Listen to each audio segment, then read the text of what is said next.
right.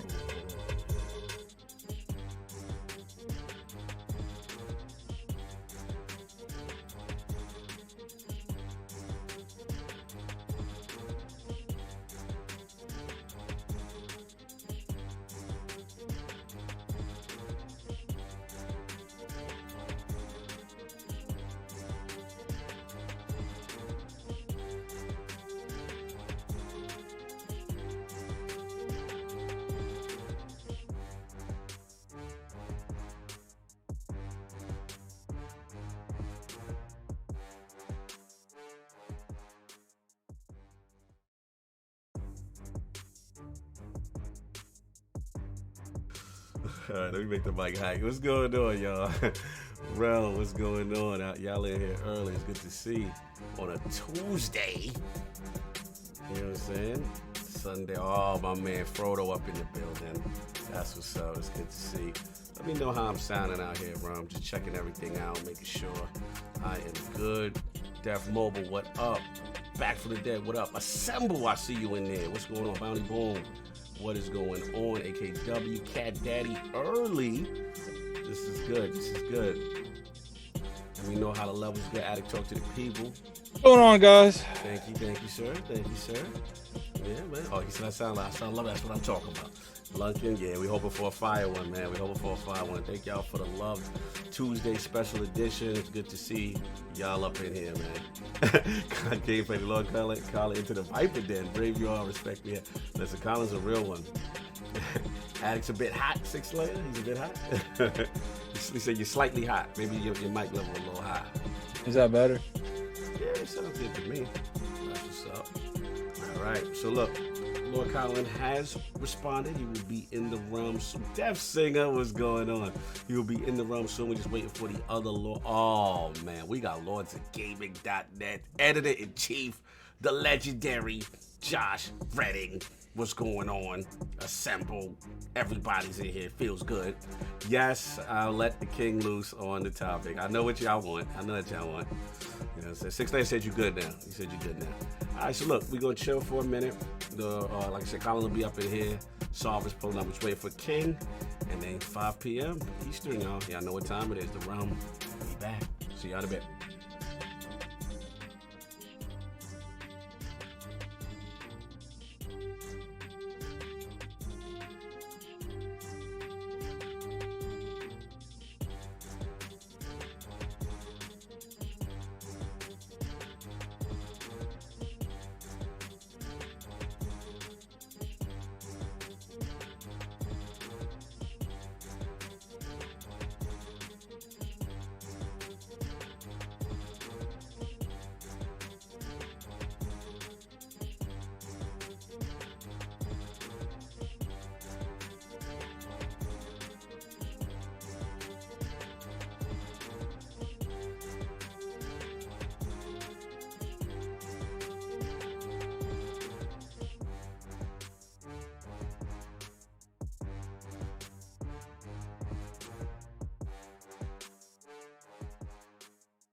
I'ma just chill and watch them and eat snacks in the attic. I wanted to chill with the pack and be like a young whoop, but then they would mistake me for addict. If I can imagine it's cool to give you some advice, then invite your girl to your squadron. Cause if you don't give her that option, you gon' be single player like Sovereign. You gon' get tossed in the bushes by King David. Royalty and not a pretender. Detrimental to an elemental, what's an avatar to a knee bender? I gotta be me though. I know it's my destiny, word to Cognito. Who cares if you fly, if you still a mosquito? You swear you ain't stuntin', but really be Steve-O. You like to collect stuff and that's cool, but I got bad news. Even if you really was that dude, King David still be the king of the statues. Since a juvenile, I've been cursed with a curse to be musical. And if you hate it, we'll meet in the crucible. Other than that, then it's cool and it's beautiful. We let you know that your dreams are pursuable. Whatever you wanna do, then it's doable. If you got work on a Sunday, it's suitable. Cause you can listen to this in your cubicle on the Lord's Day. Woo. If you got work on a Sunday, it's suitable. Cause you can listen to this in your cubicle on the Lord's Day.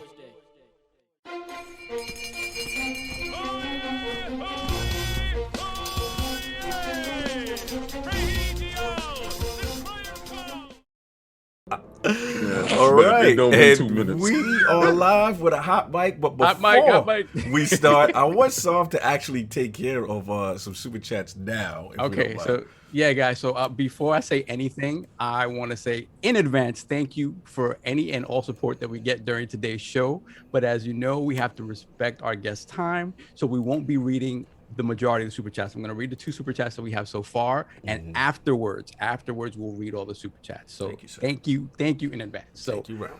First off, we have Lady Boom Josette Rivera with the $20 super chat. Regards and much love to the ILP crew. I know it's been a while, but wanted to show my support and love. Have a great show. Saludos y abrazos from Mrs. Boom. Saludos. Yes. Thank you very much. Saludos. Thank you.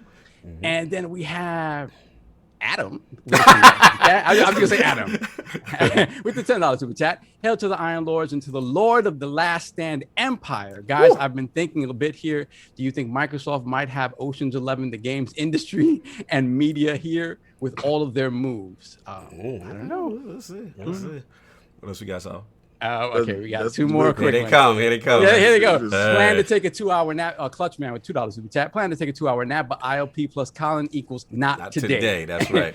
And then we have Malik Tyler. Thank you for your support, bro. All right, let's get into it. All right, listen. Hear you. You already know what it is, and we are live. Welcome to the Iron Lords podcast and the Lords of Gaming.net, episode number 203. And it's another glorious Tuesday. And we are back at the round table on the Lord's Day. I'm extremely excited about our special guest, and we've got MLB The Show on GamePass, PlayStation Game Preservation, and PlayStation Now /PSPlus to discuss, so we're going to get right into it. I want to introduce a Lord who, in my opinion, represents a unique element of pure gaming passion mixed with an intellectual approach to the games industry. Whether it be his informed opinions on nerd culture or willingness to engage in respectful debate, this Lord always stands on his square and ultimately takes his last stand for what he truly believes in. Introducing the Chief Creative Officer at Lillymo Games, as well as the creator and host of the SacredSymbols and Knockback podcasts, the Lord of Greetings and Salutations, leader of the Last Stand movement, with the most iconic G.I. Joe collection in the game. Live from Virginia by way of Strong Island, New York, and kind enough to make his debut at the Realm of the Lords, my man, Lord Colin Moriarty. How you doing, sir? I'm very well, thank you. Oh, that's very completely unnecessary introduction. No one's ever introduced me quite like that. It's like I'm about to give, like, you know, the address at the graduation or something. Appreciate you guys. Thank you for having me. Thanks for coming, man. You are a Lord at your do. Huge fans of what you're doing out here, man. First of all, how you been, and what games have you been playing, man? I'm good, thank you.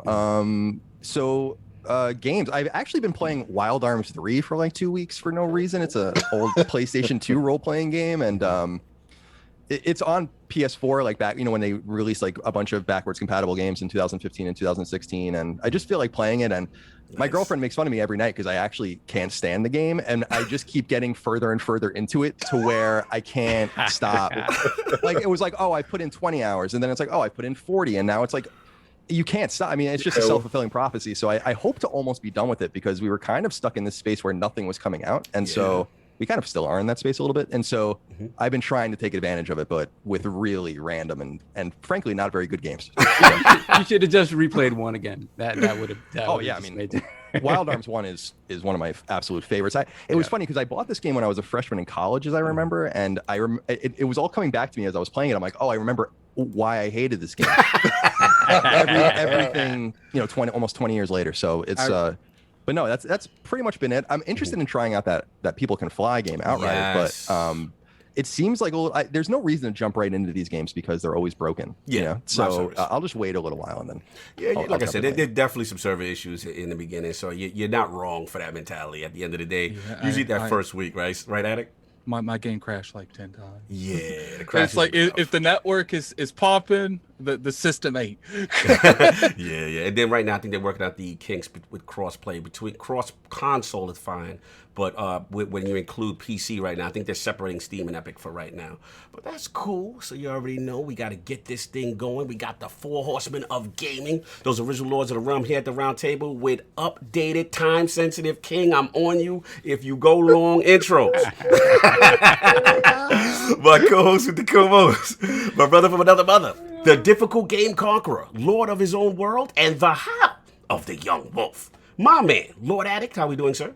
Doing pretty good. I played Outriders. I like that. And I'm playing some Octopath Traveler. And since we're on time sensitive King, I'm going to end my intro right there. I appreciate you, brother, no doubt. And of course, we have our most technical gaming lord, the solo gamer who lives for the single player selfish experience, and also the Sostradamus, the Lord of Clarity, and Lord Patreon himself. What's going on, Lord Sovereign? How we doing? I'm doing good. I'm trying to enjoy these last couple of days of freedom before I have to go back to the grind, So, sleeping in to like noon. That's a good thing. That's fun. We're very unproductive. We like very unproductive, and that's what I need to be. But I'm doing good. I actually got back into I wanted to get back into the Outer Worlds. Damn! Look at him! Look at him! Taking my time. He's like, you taking his time. Listen, I was just being rude because y'all was being rude. We got to be rude to you. I was the one person who wasn't rude. Sorry, I apologize. Fair enough, sir. Nah, but playing the Outer Worlds a little bit silky smooth at that 60 frames per second patch is very nice. Very, very nice. So I played a little bit of that and watching Return of the King. Okay, all right, salute. And of course, we have the Incredible Hulk of this, aka the Excess Gamer. Ooh. The prophet of Xbox, king of the statues who demands nothing less than that premium experience. It is the leader of the Fraud Alert movement. Ooh. Beloved Lord King, how are we doing, sir? Doing fantastic. Since I gotta be all hurried and stuff here. Time. I've been playing the Ruder Boy. Nice. I waited for that game for so long, and it's so fantastic. I'm just digging into the nuances of the game. I like how the game allows you to explore. It was what it's built to be for me. Outriders. Nice.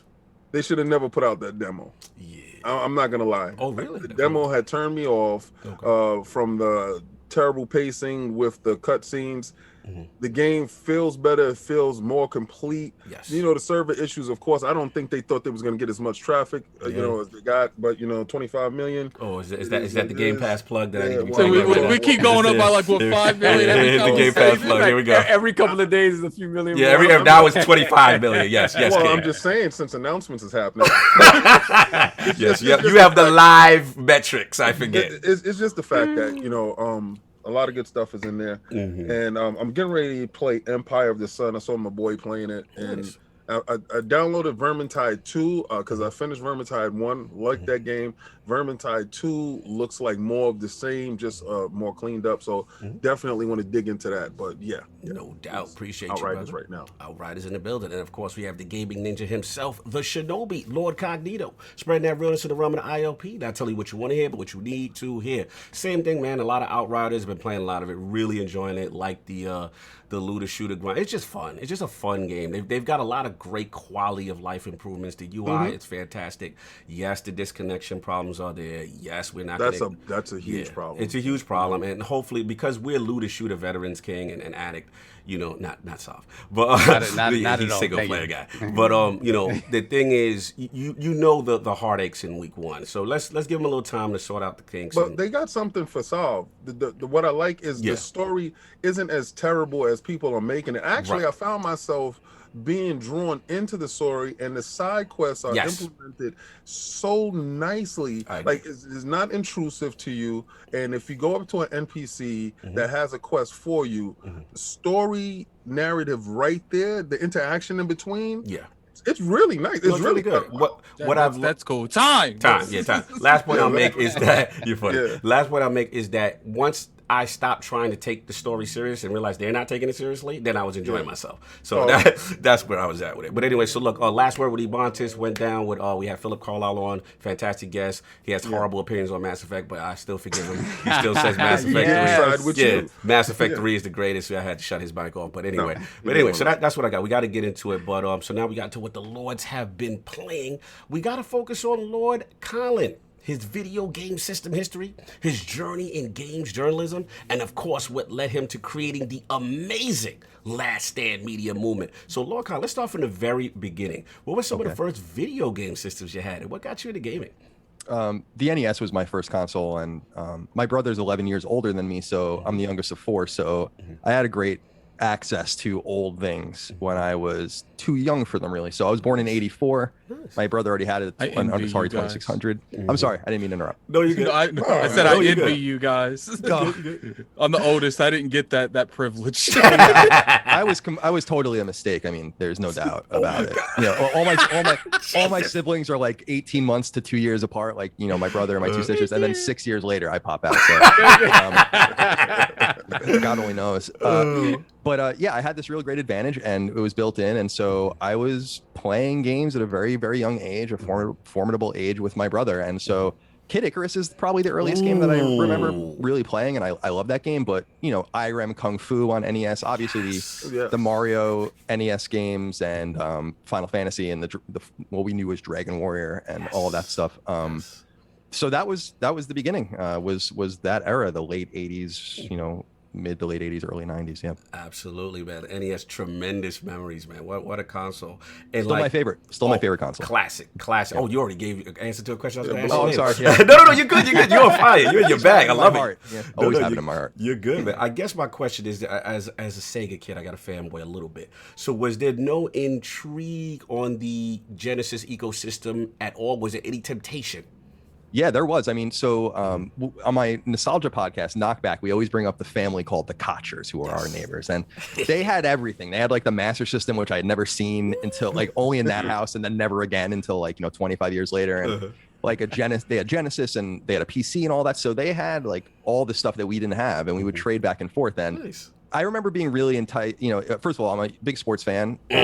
And so Genesis was great for sports games. Yes. And so we used to play NHLPA and Madden and all that kind of stuff back in the day on that. But I was really attracted to Phantasy Star as well. And so the 4 Phantasy Star games. But actually, there's a funny story. I tried to trade my SNES at some point in like 1995 to a neighbor for his Genesis. And I gave him like, Super Mario World or Super Mario All-Stars. And he gave me Shinobi or something like that. And and then our parents got mad and made us switch back, which I think was like, because each parent, not really knowing, thought the other kid was ripping the other kid off. They didn't really know that we were actually quite happy with the deal as it was constituted. But I still feel like they kind of did me a favor, because I didn't want to do that, but at the time I did. But it wouldn't have been a good choice. They corrected your mistake. Yeah, I think so. It almost reminds me of a sports trade where the league steps in. What was that? The Lakers and the Kobe Bryant stuff that. Oh yeah, with the they Hornets. tried to do that. It was like, Right. Now, I got to break protocol a little bit. I don't know if you saw James. Yeah, of course. Yeah, you got to break protocol. That's crazy. No doubt. Shout out to Lord Jameson with the $100 super chat. Wow, thank you. Just dropping the bag to make up for all the episodes I've missed live recently. Salute, Lords. Thank you so much. Salute. Now, that's no disrespect to anybody else. Yeah. Like 25 people that did drop $1. We'll get to them later, man. $99. Everyone at the end. We got you guys. Yeah. We do appreciate appreciate. Yeah, thank you guys. So I don't want to read it out of context. Sorry, absolutely. Guys. So went from there. Obviously, stay in that ecosystem. Now, 32-bit era. Any affiliations there? Did we go Saturn? Did we make any changes, or did we just stay all the way Nintendo for that during that era? It's funny because at that point, I'm such a huge role-playing game fan. Mm-hmm. We didn't even really. I was talking about this with someone recently. Like, we didn't really even know like what games were. Like, this is a role-playing game. This is a certain type, like a 16-bit chibi sprite-based. And you started to see that happen with PlayStation. We were talking about Wild Arms actually before earlier after we started. Yeah. And that was one of the first games I saw where I'm like, I need a PlayStation. And Final Fantasy VII obviously was the same. So I actually had both an N64 and a PS1 that generation. I didn't have a Saturn. No one had a Saturn. Thank you for saying that. Thank you for breaking Saul's heart. Thank you. Thank you. I'm gonna go now. Your hero has said that the Saturn was not on his radar. You've broken my heart. He's right in what he's saying. No, he's right though. He's right. Colin's low-key sitting incognito message like, no more. Never. No, but just ask him which Final Fantasy. Oh, don't do it. No, well, listen, if you're looking for RPGs, and that was his niche, because he was talking about RPGs, the PlayStation was the place to go. Remember, that was our peek into Asian culture to get these games over here. That stuff that we found cool when we was looking at a lot of these animes and stuff like that, early animes. This was our way in. So Saturn wouldn't be that unless he was a platform or a 2D type of dude. But to his point is correct. I mean, Saturn had a lot of that, but you had to really be deep into the ecosystem and want to import games and stuff. All the stuff that I was doing. All the stuff that I was doing. I mean, I have no disrespect. I mean, there's like some phenomenal games on Saturn. Panzer and Dragoon Saga, of course, is a seminal game, but it just wasn't on my radar. When you're a kid, you have limited money too. I was in middle school when these consoles came out, so I had to make a choice, and I did. I have no regrets about that choice. But Saturn was another one of those things. At that time, my brother's roommate had one. His name was Ducky, and he was a weird dude. He had a bunch of different video games, and Saturn was one of them. So that was my intro into Saturn. Shout out to Ducky. The weird guy Ducky had a Saturn. Ducky had a Saturn.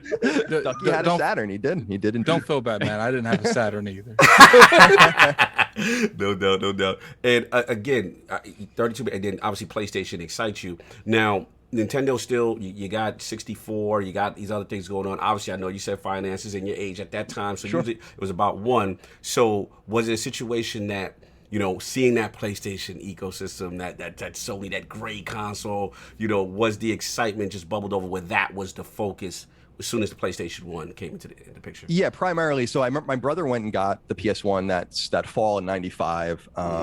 This was when I was. I remember him coming out of actually Nobody Beats the Wiz. We went and New York talk. Yeah, we went there and he was with his girlfriend at the time, who's his wife now, and he had Battle Arena Toshinden and all that. And at that time, I wasn't really that attracted to it. We were actually still playing SNES primarily at that time. We were a year away from N64. Gotcha. All these rumors in the magazines. Obviously, the internet Ultra is 64, just Usenet, and exactly, Ultra 64. And so, so N64 has some great games, but I still am of the mind that it's kind of overrated. I mean, I think that there's probably 10 or 12 amazing games on the console, and PS1 has just many more than that, and so you can't really compare the two. I almost feel like N64 is at a severe disadvantage just because of the technology, but there's a lot of really cool stuff on the N64 that I love that some of it's cool, some of it's not, but it's super modular. The expansion pack and Rumble and all of that, and having different games that only work depending on your hardware. It's interesting, you know. Dude, what's funny is they talk about, you know, oh, Nintendo wouldn't do this. They wouldn't make hardware exclusive. It's like they've been doing this since the N64. Like I remember, like the expansion pack. If you bought Majora's Mask, you couldn't play Majora's Mask without it. Like that was an interesting decision, right? To separate the base that way. Not that interesting, because you know who was doing expansion packs first? Sega. Can we explain what happened to Sega? Listen, that's their problem. Don't do that today when you get started on the GameCube. But it's okay. So, did you get a Nintendo 64? I just want to be clear. Yeah, I had one. Yeah. All right. So yeah, the anticipation for the N64 was good. Question. Yeah. Did you think they messed up when they didn't go CD based and they stayed cartridge based?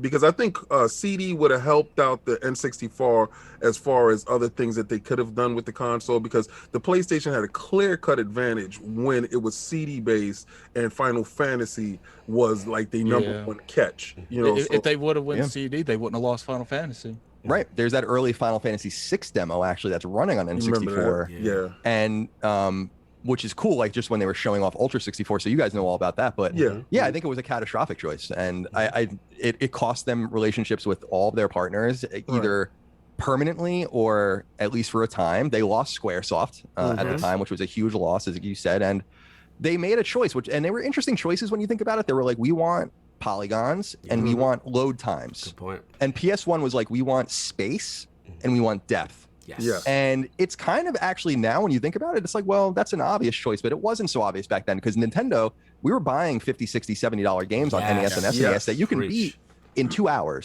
So when they're going like, well, why would anyone want to play a 100-hour game on N64? But PlayStation was like, well, we're seeing kind of different evidence here. So hindsight's 2020. I don't blame Nintendo for necessarily making that choice, but it was a very proprietary choice. Let's say. Do you guys remember? Do you guys remember the pushback on CD games? Yes. When it didn't even come first with the PS1. Loading was introduced. Yeah, but it was that thing. Yeah, exactly. It was that thing where this is a dead sort of medium. It's not going to go anywhere. You know how that came about?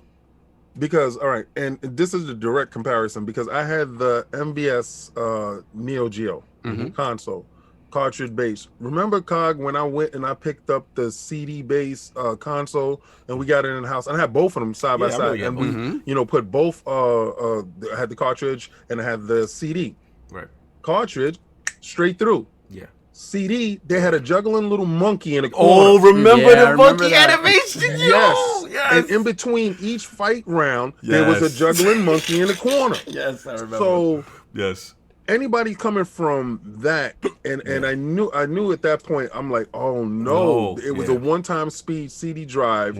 I went from the Turbo Graphics with the same loading time. We went from Sega CD with the same loading time. Right. 3DO with the same loading time. Correct. So you're looking at the loading times, and that was a big barrier that Nintendo didn't want to disconnect, the player base from. So I can understand as they want you in, because remember, they come from coin ops and stuff like that, and playing cards and stuff that was instant. So to take that instant gratification away from the player, I think that was a paramount on their thing, and it was like, no, we're not going to sacrifice this.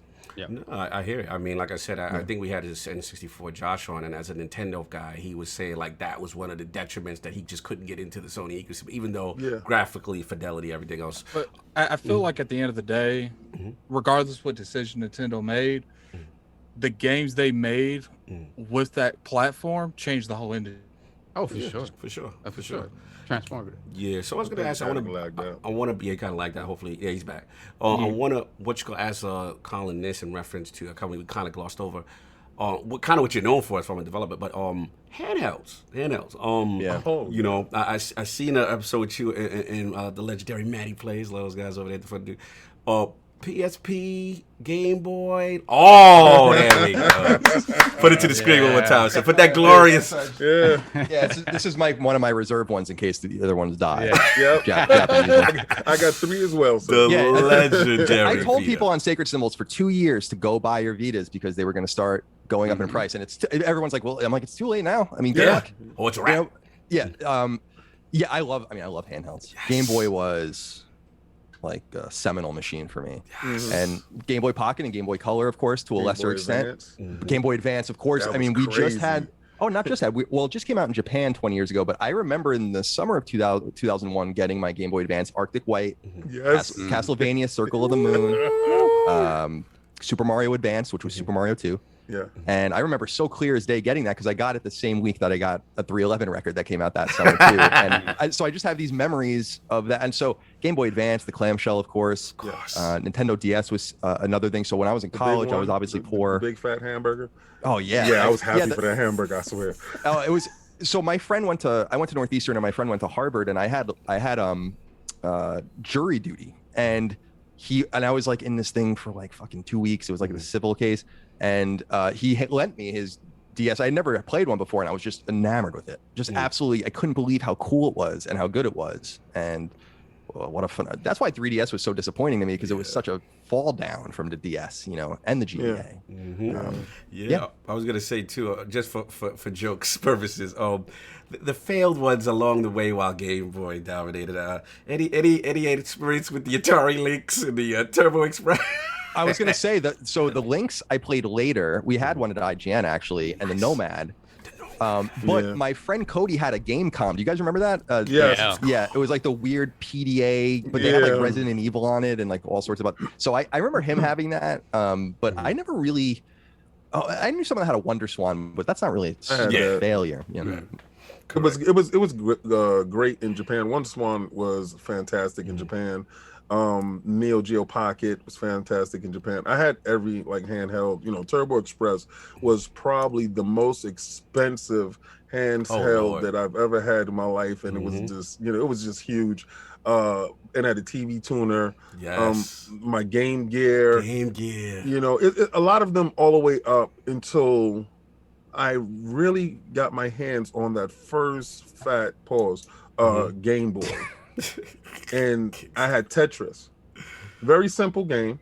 Addict's favorite. And I think I played Tetris because my mother would send me to go pay the phone bill. And, I'm sitting in Bell Atlantic. That's, when Bell Atlantic was a thing. New York. And and the lines were crazy. It was damn near out the door.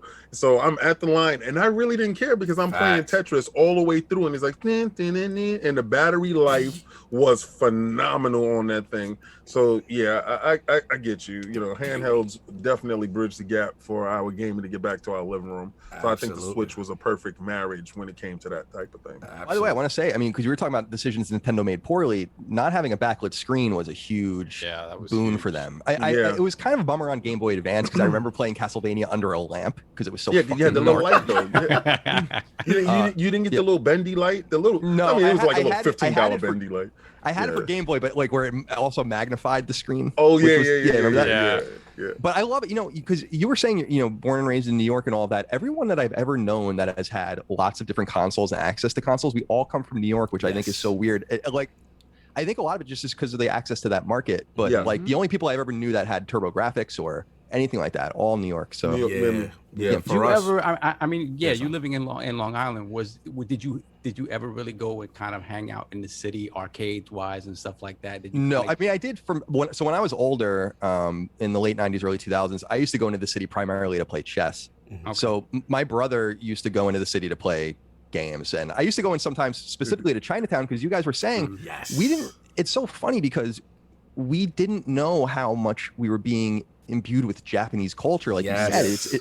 We just didn't know any better. Like when you were playing NES or SNES games, it was very rare, especially on NES, to play anything from that wasn't Japanese. And so you kind of start when you go to Chinatown and you start seeing all the videos and all the posters and everything. You start putting it all together, and you're like, "Wow, I am this person. I just didn't know." And so those were pretty instructive moments for me going into the city with my brother. But he was an arcade fiend. I mean, he was crawling all over the arcades.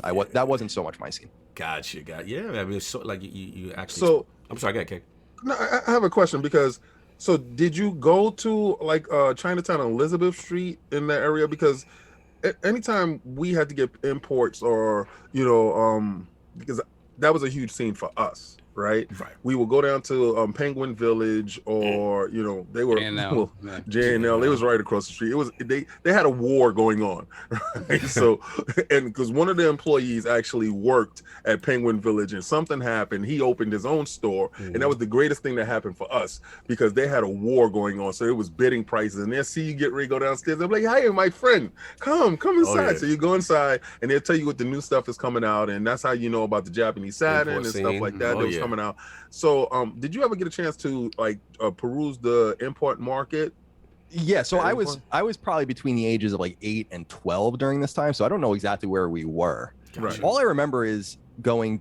It was just like anywhere in a lot of places in New York City, going down into basements. That's what it was. Grimy basements. Yeah, talk that talk, Colin.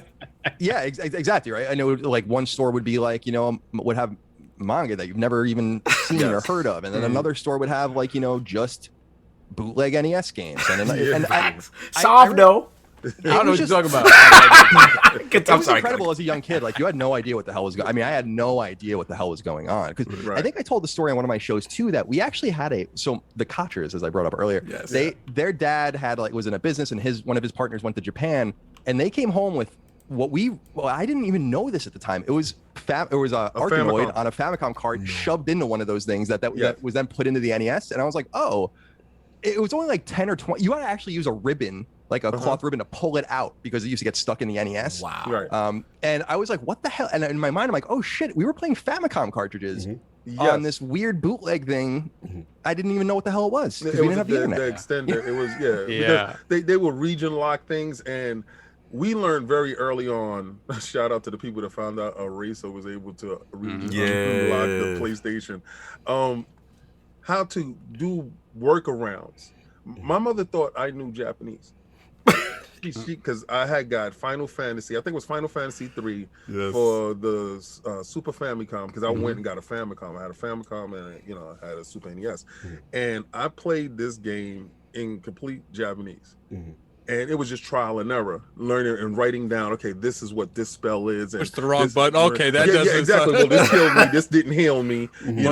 So my mother came in, and I'm doing the job system, and I'm talking to the guy, and and she's just amazed how, like, oh, my son knows Japanese. Told my grandmother. He knows Japanese. Rest her soul. My son knows Japanese. My baby's smart. And I just went with it. I went with it so bad because you was rolling with it. Level of attention.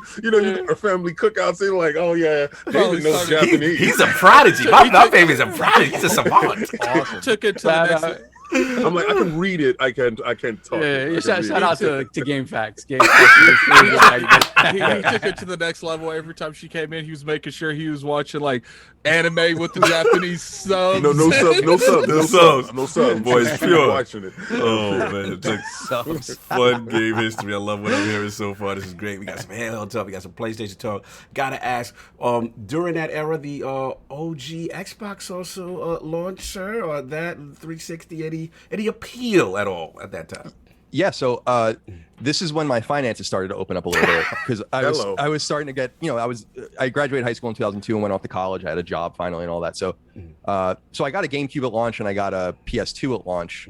So my mom actually, you guys might remember when you could not buy a PS2 at like GameStop or EB unless you agreed to buy like the $200 warranty and like the controller, and they literally wouldn't sell it to you unless you like bought the whole. So she did that for me. It was like my combined, when you try to combine Christmas and birthday, I tried to do that when I was a kid. And so, but I got an Xbox in the summer of 2003 when KOTOR came out, and it was because IGN, I was writing for IGN at the time, and the more I had, the more I could write. So I invested the money for that strategy, got into buying my own Xbox, and at that, actually, I loved the Xbox. I mean, I was on Xbox Live in 2002 and 2003 playing like Rainbow Six 3 and all that. Yes. In my dorm in Northeastern, we had what are they called? T1 lines, like the really high speed line. So that was a big deal. ISDN. Let's go. I used to host them, and you can imagine in 2002, 2003, it was cool because like we were playing with people all over the country and the world, I guess. But I just had great ping rate, whatever the fuck you would call it. So that was my favorite memory of the Xbox, though, is that I had a shelf in my room when I was a sophomore, and there was a building going up in Boston next to where I lived, and they were pile driving, and the Xbox just kept like shaking, and then it literally fell off the bed and almost killed me. And you remember how much that thing weighed? Yeah, that thing was very heavy. Yeah, so I'll never forget that as long as I live. I was like, oh my God, like. This battle was a near death experience. I was killed by an Xbox. Can you believe it? Yes.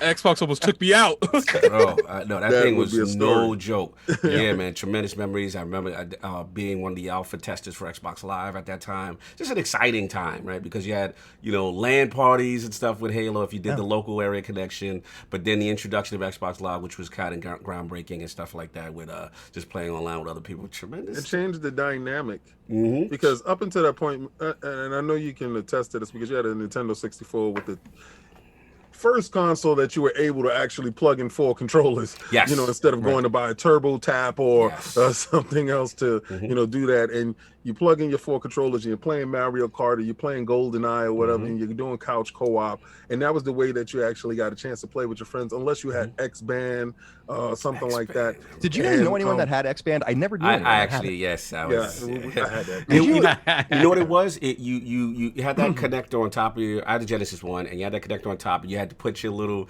33.6 telephone wire, RJ, whatever, 11. You put that in. Whoever could not be on your phone. If your mom or anybody, family was on the phone, your game was lost. So in the sports community, like NBA Live, those type of games, like you would play against people. I think the fighting games, I had a couple of fighting games, right? I think Mortal Kombat. I didn't test the fighting games. I played NBA. I remember sports. NBA Live. Yeah. And there was this one dude named Showtime that I was playing. Yes, he used to kill him. I remember Showtime. Yeah. So me and him will always have these heated battles playing. And there's this one day, and we're in the fourth quarter. There's like a minute left, and my mother picks up the phone, right? So, but I'm playing at night. I don't even know why she picked up. Why the hell did you pick up the phone? Yes. I have no idea. There's nobody for you to call at 3:00 in the morning, but I'm the only person up. She picks up the phone and she runs into my room, and she's like, "DJ, there's aliens. I heard them." Oh, Lord. I'm like, Ma, you just broke my connection. What are you talking about? I broke your connection. I'm like, what are you doing up?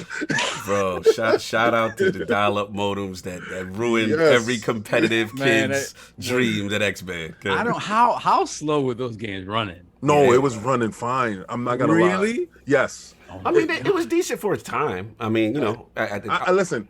My memory, remember, memory is always something that's amazing, right? Until you actually see, like, oh, God, nostalgia is crazy. Exactly. But at that time, for me to play somebody that either I never met or that is miles and miles away from me, game changing. It was game changing for me. And, I invested into that, and I was probably one of the beta testers that they got the metrics for that and said, oh, this is a viability. This is a thing. That's when King decided he was never beta testing ever again. No, I agree. But go on, because the difference now from my actual question to you, you did all that Turbo Tap stuff, Nintendo, couch co-op. Right. Now you're in the comfort of your home, and you're playing, you got your headset on, and you got the super fast connection. How was that experience? Like that first boot up, that first link in, that first, experience. How was that experience to you? I mean, it's incredibly memorable because my audience knows that I don't really play multiplayer games. Right. So when I'm pulled into one, like I was with Rainbow Six 3, which I probably played for hundreds of hours. Yeah. It was kind of like when I played Soldier of Fortune or something on PC for the first time, and I'm like, what the hell is this? Yeah. And I guess I should back up and say, like, my first online experiences on console were really on Dreamcast, specifically with like the 2K games, like the 2K sports games. Yes. But they were kind of limited because I remember playing NBA 2K1 or whatever, and there would just be like text on the bottom of the screen, like people were typing, and then you realize like, oh, you could get a keyboard and all that. But with this, it was like you said, it was different. Like there was a headset on, you were talking to people. Yeah, it was. I remember that was the first time outside of like PlayStation Magazine and a few other things where I was like kind of trading email addresses and AIM names with people, and it was revolutionary. I mean, you can never. I feel so bad. I mean, I know it sounds like an old man thing, but there was just this brief period of time as a gamer when we saw it all happen, and it's gone already. Like it kind of came and then it happened, and then it was if you weren't there, you missed it. You know, and I feel like that was that moment for me. I agree. Don't worry, we're all old bastards. Yeah, we're old. Except for Addict. Except Addict. It's funny when you mentioned Soldier of Fortune.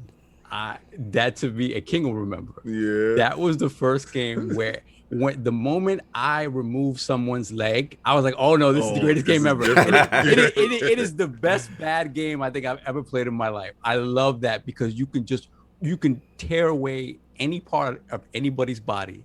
It was horrific to play. I remember my mom walked in on me playing that one time. She's like, what the hell is this? Yeah, that game was dope. I mean, I loved that. Again, that was just one of those random games because it's not really a kind of game I like, but it was the same thing. Like, I love basketball, and so I love basketball video games, and so that was just attractive to me to play online. But that was just because that was like the first option. Sure. You rarely, even when we were talking about Outriders, I intend on playing that by myself. Right. You know, so. Yeah, absolutely. So the question, all right, did you get a chance to play? Because we was playing SOCOM on the PlayStation, and they had me hooked. You know, we'll jack it up, we'll play at night, and you know the text on the bottom of the screen. Yeah, I get that stuff. Yeah. But their online solution at that time was pretty decent as well. You know, there was an upgrade from X-Band. Did you get a chance to play any PlayStation early PlayStation games online? Yeah, so in the, I guess it was in the spring of 2003, I went and bought the what was it? It was like the adapter. Yeah. You put on the back of the PS2 or whatever. And I remember buying SOCOM with it originally, and then I actually went back and returned it without opening it and bought Madden. And then I remembered I bought Madden every year, so it didn't really matter. But then I remembered not being able to get it to work, and so there are two items I remember bringing back that were both Sony items. One was the mini disc because I couldn't get that to work, and the other was the multiplayer adapter for PS2, which I'm like a Luddite. I'm actually pretty stupid with technology, so it's amazing that I can get any of this stuff to even work. But so that was my experience. Colin, did the PS2 multi-tap, was it like a L in a way? Did it have like a weird shape? Like a boomerang. Like a boomerang, right. Yeah, and it was like a boomerang that you would put sideways and the two controllers come out. Yes, I do remember. Look, man, tremendous history. We could sit here and talk all day about this. Oh yeah, I love the days of yore. Oh yeah, this is the great stuff. It's the good stuff, man. We got to move on a little bit because I got to respect time. But I want to talk about now, like you just breaking into the industry. You know what I'm saying? Obviously, you know, going from the the East Coast over to the West Coast, and I guess for me, actually, correct me if I'm wrong. You know, you actually contributed to GameFAQs before that. Is that true? Yeah, my stuff's still all up there, so people can go find me. C Moriarty is my name on GameFAQs. I wrote like 35 FAQs when I was in 10th and 11th grade and a little bit in 12th grade. Wow. That was how I got found by IGN later on. It was just I always say, like, there's a formula, right, for success, and a lot of it's like luck and timing, some skill and all that, hard work. But that was just a lucky break, you know, because they just found me and they just wanted my FAQs, and then they're like, oh, by the way, do you want to write strategy guides for us? And I'm like, okay. So so I was a GameFAQs. I was a big GameFAQs nerd, and I love GameFAQs. That was huge. Oh, I was a creature of those forums. Like, it was I was all over the place on there. Do you guys know who Rod Roddy is, by the way? The guy from Price is Right? Price is Right. He used to be like he was, I don't know if he was gay or not, but he was really flamboyant, and he was like the announcer. Anyway, I had a nickname, like my alt account on there was Rod Roddy on GameFAQs for years. No one knew it was me, so I was happy about that. But I love GameFAQs. You know, I'm so happy it still exists. But it's a shell of its former self. Even when you go there, I don't understand video strategy guides. I just don't get them. Even when you go to GameFAQs now, it's like these really ornate facts, you know, like with color and screenshots. And I'm like, no, that's not it. You used to have to use ASCII art. ASCII art. To be honest with you, like when it would come to certain things, like I'll go with when I get stuck or I'm looking up like a specific weapon for like an RPG or something. I'm like, what's the best weapon for this subclass? I'm done with this. So I'm sitting there, like, first thing I'll look up is like a text format. And then if I can't find out where they're talking about, I'm like, I guess YouTube's next. Like, I mean, it was it was a different time, brother. It was like, I'll let you go. Okay, Sovereign knows. I had a printer. I brought a printer just for printer for it. Yeah, I brought a printer. I was like a big strategy guide person back then. Like, if like I remember I collected, like, up until I was like 22, 23, I had like 200 strategy guys. Yeah, Primer. So the thing about the Primer guys, and the thing about it, like, for us, it was huge for us when it came to fighting games, right? Yes. You buy the Primer guide, right? you buy the primer guide, but the primer guide would give you the pre-canned combos, like overall moves, and then you would find basically guys who were pros. Talk to them. The Evo facts. You had to learn the language of the fighting exactly. controls. That's where we learned about distance, about frames, we learned about all the intricacies. Okazami. I didn't know Okazami. So you learned range 3. So that was huge in the Tekken community. Yes. So in other words, you learned everything of the reasons I stay away from fighting. Well, you know, when we printed out. And we would print out a fact just only on the character. We studied. And it was like having a college course. Yes. And you learned your character and how much knowledge you retained dictated how well you would do on Saturdays with us. We would get together on Saturdays, right? Yes. So Monday through Friday, we would read our strategy guide, getting ready for these battles and practice, right? And coming in and working these moves to see if they actually work. And I will never, ever forget, I specifically I had a Gateway PC. Shout out to Gateway. And USA days and all Gateway, and I purchased a printer. And he asked me, "Oh, okay, what kind do you want?" And he's going through. I said, "Listen. I'm on this website. I don't care how fast it prints out. I just need to print out these strategy guides." He gives you a dot matrix print. A dot matrix. Yeah, totally. See, this is how I could see you guys back in the day. Like someone new shows up, they're like he shows interest in any kind of head-to-head fighter. And then you're like, "What character you like?" He's like that, and then he just throws study. No. That's how it was. No, you get beat. And we'll tell you where to go get it. Yeah. And then ink was a lot of money. But the last point I make, I know we go along on GamePass, but the last point I made, you were so intrigued whenever there was an update or a new fact was posted. Guys, Colin, I know you're about to jump in. Oh no, I was just gonna say, I remember refreshing F5ing every day. There was a thing on GameFAQs that just showed you what was published that day, and so you would just go and wait and see what the games were, and it'd be like, you know, like Street Fighter or something would pop up, and it'd be like, oh, there's a new. I remember those days very well. You know, And also, I just wanted to throw in also going to Funko or Borders or something and just straight up looking at strategy guides because you were stuck, which I used to do all the time. Yeah, just be there all day reading them. I don't remember. Did GameFAQs allow for people like Wikipedia sort of to update facts, or was it just on the author of the fact? It was just the author. Like, you literally use an FTP to upload text documents, and then their moderators would put them up. So man, this is huge, because again, last point was just that I was going to say is that also, based on the quality, like, you guys would get reputation. So it was like, wow, Colin's got a new one. Whoever that author was, if it like he became a rock star in a way, you know what I mean? Because of the authenticity or just how good it was, they started to get reputation. But got to move on, because I know we got a lot to talk about. But so again, you get there, you get the break. Now West Coast, you know what I'm saying? So just looking back at the IGN experience, like, you know, how exciting was that for you in your career? Like, do you have fond memories, or has that changed, that part of journalism when you started? No, I mean, it's definitely changed, but it was a blessing. I love IGN.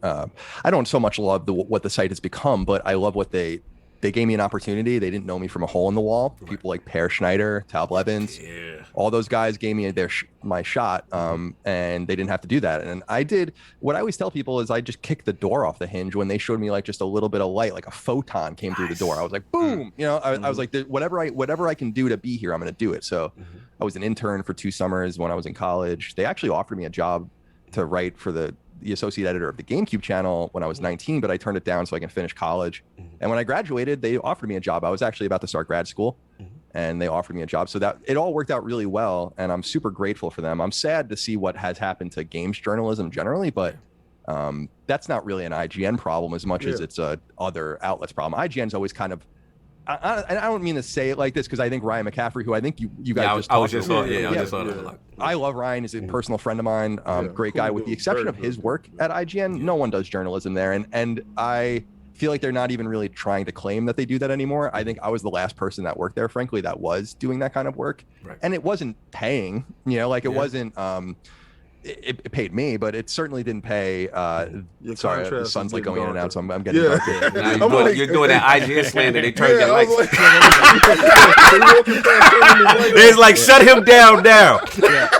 Sorry. I have all natural light here on the left, so I'll turn on the exposure, and it'll probably just go up and down. But Yeah, I was very fortunate and very happy to have had an opportunity to work there. Just things changed, and we saw with Greg and others, like we just saw that we didn't. It sounds kind of sad. I don't mean it to sound like this, but we didn't really need them as much as they needed us, and we kind of realized that we can build our own business and not be paid menially and all that.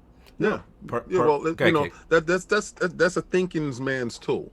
Right, you walk into a situation and you attain as much knowledge as possible for a situation, and then you see where your ceiling is in that situation.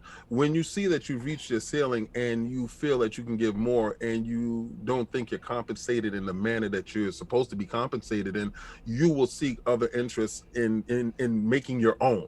It's a thinking man's sport, right? And as far as the journalism go, I honestly believe, like, because, you know, there's integrity and all that other stuff that goes along with that.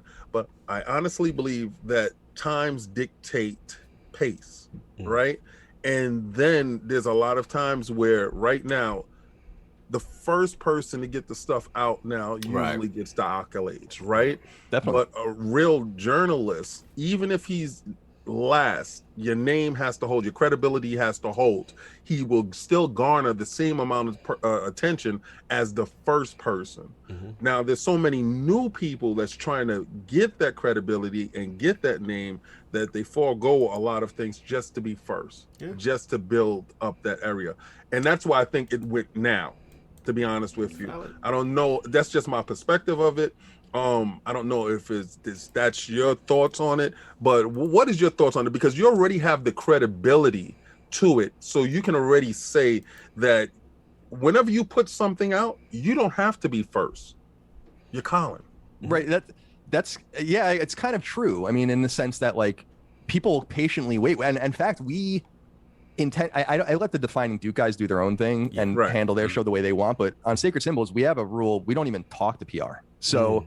I haven't talked to Sony on the podcast side in more than 2 years about anything, you know, and we run the biggest PlayStation podcast in the world. So, so we're able to do that. And then we don't hit embargo. Like when Returnal comes out, we're not going to have anything in embargo because we don't want the game early. So we'll go buy it and play it. And then people will patiently wait for us. And we're really honored by that. But it's tough because when I was at IGN, they would let me dick off for like 2 or 3 weeks. I'd be like, I'm going to go to Naughty Dog and just hang out and talk to everyone. And I'm going to write a 50,000 word article, which I did, about the history of the studio. But because of my work on Podcast Beyond and because IGN PlayStation was so big, that kind of evened out. And so they were like, well, this is paying for it. He can do his prestige pieces over here and makes us look good, makes him look good. But like you were saying, with so many new people coming in and wanting to be first and all of that, it's hard to kind of build the equity. Right. To say, like, I now need to go be editor at large. I want to go to Europe for a month and you're going to pay for it so I can tell some cool stories. That will never happen anymore. But But when I was at IGN, I mean, when I left, actually, they offered to make me a straight up editor at large, which was actually always my dream, which was, and for people that don't know, editor at large at a corporation or at a publication is right below editor in chief. And it's basically the person, they just do whatever they want. It's carte blanche. And that was, but at that point I was like, it's too late, you know, like I wanted this last year. Now we're leaving, you know? So yeah, it's, I feel bad for the newcomers because they're competing in this ecosystem, this trite, toxic ecosystem. And they don't have, like I said, the chance, like we said, to build that equity so that they can go do some daring stuff. Instead, they have to poke the hornet's nest. They have to create drama with social issues, racial unrest, gender unrest, whatever the case might be, instead of just celebrating the products and telling cool stories, you know? And that's I'm glad that you understand that part, because a lot of people don't get it, that this is what they're up against. They have great intentions, and we interview a lot of people that have great intentions coming in. But again, when you're going up against a larger name that people will wait for, they will wait for you.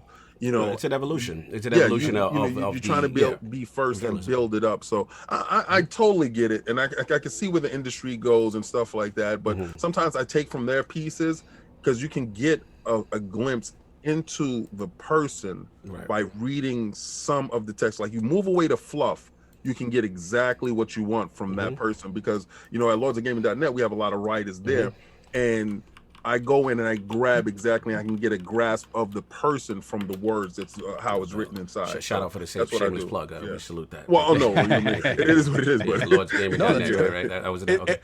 By the way, I'll also just I'll just say it seems like I think it's incumbent on audiences to support this kind of stuff if they want more of it, which I see your audience is doing in the chat, and that's awesome. Mm-hmm. Like, really, I was reflecting to my girlfriend Micah the other day. I'm like, am I doing enough to support financially younger and less experienced people, right? Like, am I doing the work necessary on the other end? I've been fortunate to be the benefactor. Mm-hmm. So can I also put the shoe on the other foot and be more supportive of people coming behind, and not, because people always use that term of like pulling the ladder up. Yeah. And it's like, I've been here so long that I don't even know if I can pull the ladder up anymore, but the ladder's still there. It's just kind of rickety. And you're going to need a hand to get up, So I think I need to be more mindful of that, if anything. Respect. Colin, go throw the rope down. It's like, don't use the ladder. It's broke. You're gonna kill yourself. I'll pull you up. Respect. Now, I got you. Before I go into the next question. No, I was just saying that. Oh. Yeah, no, for real. I mean, I respect just the thought process on it, right? Because listen, Colin is here. Time out 1 second. Colin is here. We got almost 600 and some odd people. Nice, get those likes up. Listen. We don't do it on a Tuesday. It's, he giving you his time, and he's giving you a lot of gems. Got a lot of gems. Come on now, so, get those likes in there. Thank you. Might as well just read Lord Jameson's $5 super chat. Over 600 watching. Hit that like button. Perfect transition. You actually alluded to as far as one of the reasons for leaving, as far as worth and what you guys are putting in. So I want to get into that section of your journey, and one of those next big steps. Obviously, kind of going independent. You and your group of friends, and then you guys create this amazing, kind of funny thing. So I guess my question for you is different in the sense that, did you guys realize the impact you were making to get at that time? Or was it just like everything's moving fast, like young rock stars, and you guys didn't even realize what was going on? What was that feeling like? It was scary, we founded, a lot of people don't really realize this, but we technically founded KindaFunny under kind of the Game Over Greggy show moniker a couple of years before we even left. And so actually it was in September of 2014, I was at Tokyo Game Show, and we had launched our Patreon, like just on the side. We had actually kind of gotten permission to finally launch our own Patreon, but we can't talk about games. People will remember we were like fastidiously avoiding game talk on those Game Over Greggy shows. Mm-hmm. And then we launched the Patreon, and I remember being in Japan. It was like in the middle of the night. The guys were up in the day, and we were talking on FaceTime, and we had gotten like 15 grand in the first day, which was like a monthly pledge. And we were like, at that point, we were like, we got to quit. Because we're doing this not only with one of our hands tied behind our back or arms, but both of them. Right. I mean, so we started to realize like, wow, there's people are eager and hungry for this. And there were people that came before us that kind of, Jim Sterling was on Patreon before us, for instance, but Patreon told us themselves, and they still say it, like, we were the proving ground. KindaFunny was the proving ground for Patreon, along with, I think, Lindsay Ellis and maybe a few other people. And so we're really proud of that. Now I'm proud that I built a bigger Patreon on my own. We can transition to that too. We can continue. But I'm still very proud of that work. That first year, 18 months of KindaFunny was exactly what I wanted to do. That 2015 KindaFunny was bonkers and really fun and unique and different. Now it's kind of, everyone's on Twitch, but it felt a little bit different, and some really, we keep bringing up sports, which is such a huge influence on me, like I know it is on you guys. Absolutely. And I was looking at sports coverage, which I still think is far superior to game coverage, and I'm like, well, there's not even a live show. Like no one even does anything on Twitch. That's where Colin and Greg Live came from. Which was the first of its kind, which I can't believe that was my idea, because I don't really have my finger on the pulse with that kind of stuff. I feel like what happens with gamers is that they don't often look outside their bubble and realize how much better people are doing things, both in politics and in sports, which are huge. And so we realized the influence we were having, but we were, like you said, also kind of flying by the seat of our pants, because we were kind of making up the rules. We had no idea what the top was, and we had no idea what the bottom would be. And all we knew was we were jumping, and it was really fucking scary because we didn't know if it was going to work. Yeah, listen, you nailed it. I'm glad. Actually, it's interesting to hear you say that, because from the outside looking in, it was like this movement, this collective, and it was new, it was fresh, and it just looking back again, it just felt like rock stars, this all-star team of talent that gets together and does something cool. So it's interesting to see how you look back at that time. I want to transition because I know we're tied with the first hour, but please. Obviously, everyone knows about the tweet, so I don't have to go into that ad nauseum. But what I want to say to you was that I don't want to deny its relevance to your story, but at the same time, in my opinion, that kind of individual moment doesn't really define you. What I look at it is I say, it to me gave you the courage in a way to kind of step out your own and then establish something, completely new. Like, I guess my question is, because the Lords can relate, like we came from something established and then we broke away, right? And then we kind of doing our own thing. So my question overall is ultimately, like, how proud are you of the Colin LastStandMedia movement, from that point forward to what you've become, It's really weird, it's a great honor. Right. And people talk about this, I hate using, well, let me use a different term. Yeah. People pretend that they don't deserve their success or they don't understand their success. And that's real. Like when I think about the people that know me and we talk and I'm goofy and I'm silly and whatever, like people, I think, and I'm like, wow, people really love this shit. Yeah. And we don't really know why, other than that it's authentic and real, which is why we try not to overthink it too much. Right. And so with Last Stand, like it's been wild because, and you're seeing this, I'm very political, and you see this in the political space a lot with Substack, which is a new platform, which is awesome. It's a writer's platform. And there's a lot of bubbling animosity on that side with people that are able to make the jump and people that are not able to make the jump and have to remain with mastheads. Right. And I'm just grateful that I was able to kind of get away from a masthead at a website and just explore what I wanted to do, and that the audience was totally down with whatever. Yeah. Colin's, when I was on, like, I remember being on Rogan the first time and being like, which was awesome. That was and I remember crazy. Look, I had to cut you for a sec, brother. That was a milestone. Just to see that, I have to cut. That was a moment. Continue. No, thank you. I mean, it was a completely surreal moment, especially because Joe. I met Jamie first, and then his producer, and then Joe literally walked into the room, shook my hand, sat down, and we started recording in about 10 seconds. So that's literally how it goes. The second time I met him, he knew me, so it was different. But so I'm just grateful to kind of be untethered in some way and to be able to explore these things and to have an audience that everything out there is free. It's like that really funny meme where it's like, support my OnlyFans, and then there's the guy and it says like, I Google boob and get 2 billion or whatever. Yeah. It's like you can get anything you want for free, anything. And that people go out of their way to pay, like they're doing on your super chat, like they're doing on my Patreon and all that. That's even a bigger deal, right? Because it's not like they're just looking at an array of magazines and they have to buy one.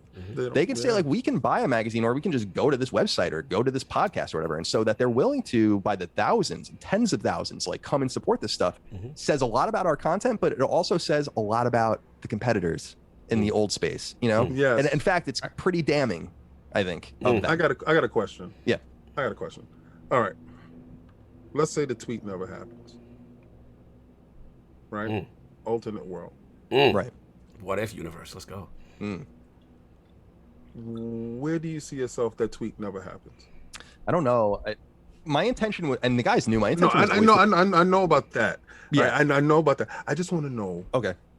Where do you see yourself? Like, just the tweet never happens. If the things you're doing now are still happening, right? Right. Writing games. I see. Yeah, it would have been. I mean, it would have been.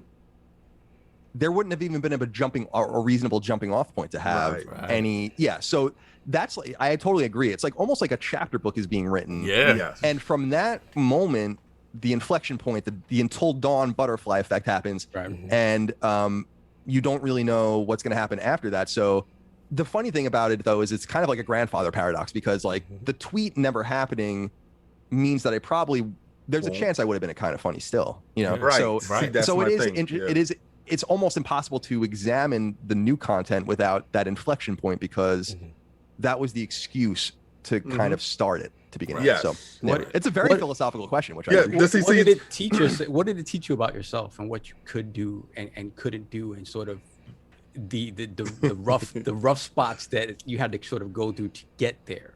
It was I learned a lot. I mean, I quit KindaFunny. I think it was something like the 8th of March, and then I launched Last Stand, or what was Colin's Last Stand at the time, March 15th. Mm-hmm. In between that entire space, I had to like create a brand, figure out what I wanted to do, get logos, incorporate. Yeah, that's not a lot of time. Like you were like, oh, all right, like no. That's kind of crazy if you think about it, because that's not a lot of days. Like you must have like been wouldn't necessarily say like panic mode, but you was like I gotta really sit down here and think what I want to do next. Like, yeah, it was scary. I mean, I just had I have a psychiatrist, and I have to see a new one, so I had you have to like explain everything again. Yep. And I was telling him, I'm like, I deal with my pressure and stress by doing things. So like when the stress and the pressure is the worst, the only way I can alleviate it is to actually get the stuff done. Yeah. So I know a lot of people like procrastinate and stuff. I can't do it. So that 7 days or so was accelerated to be right. So you're like, super stressed. Right. But it was important as well. I knew enough about the internet, and I learned a lot from IGN, from KindaFunny, and the experiences there. Like, you can't wait. In fact, I won't say who it is, but there's another gaming personality that told me afterwards that he felt like he waited too long to come back, in quotes, and it really injured him, his ability to come back. And giving people no time to even think really before I'm back was probably a pretty good thing to do. But with hindsight, because with hindsight, there's a bunch of things I would have changed, but in the storm, I really had no other option. Yeah, I mean, it really felt like you had this in the bag already. Like, it was like you had this ready to go, and then and to hear you talk about the fact that you just pull all this stuff together in a matter of a week is, I mean, I'm sweating just thinking about it. Like, it's crazy. Yeah, it was. Sovereign knows your whole story. Like, we had covered it a little bit. Right, but Sovereign knows everything. Like when we say he's your fanboy. This is let me expose these frauds a little bit, Colin. No, but listen. When it happens, fraud alert. But he is a 100% true blue, 100%. Right, trust me when I tell you this. You know what's funny? Real quick before Solve does whatever Solve about to do, I remember like because when I was in early contact with you, get you on, I was just talking, because most of the time it's me and Cognito, and then once we have people confirmed, then we go to the other two.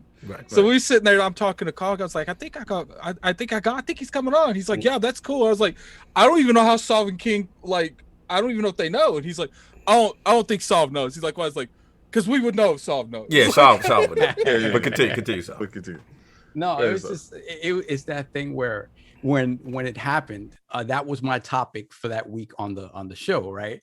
And some of the reactions I got was like, "Who's that dude? I don't know." Like, because the thing is, what happens is not that time. Continue. Yeah, exactly.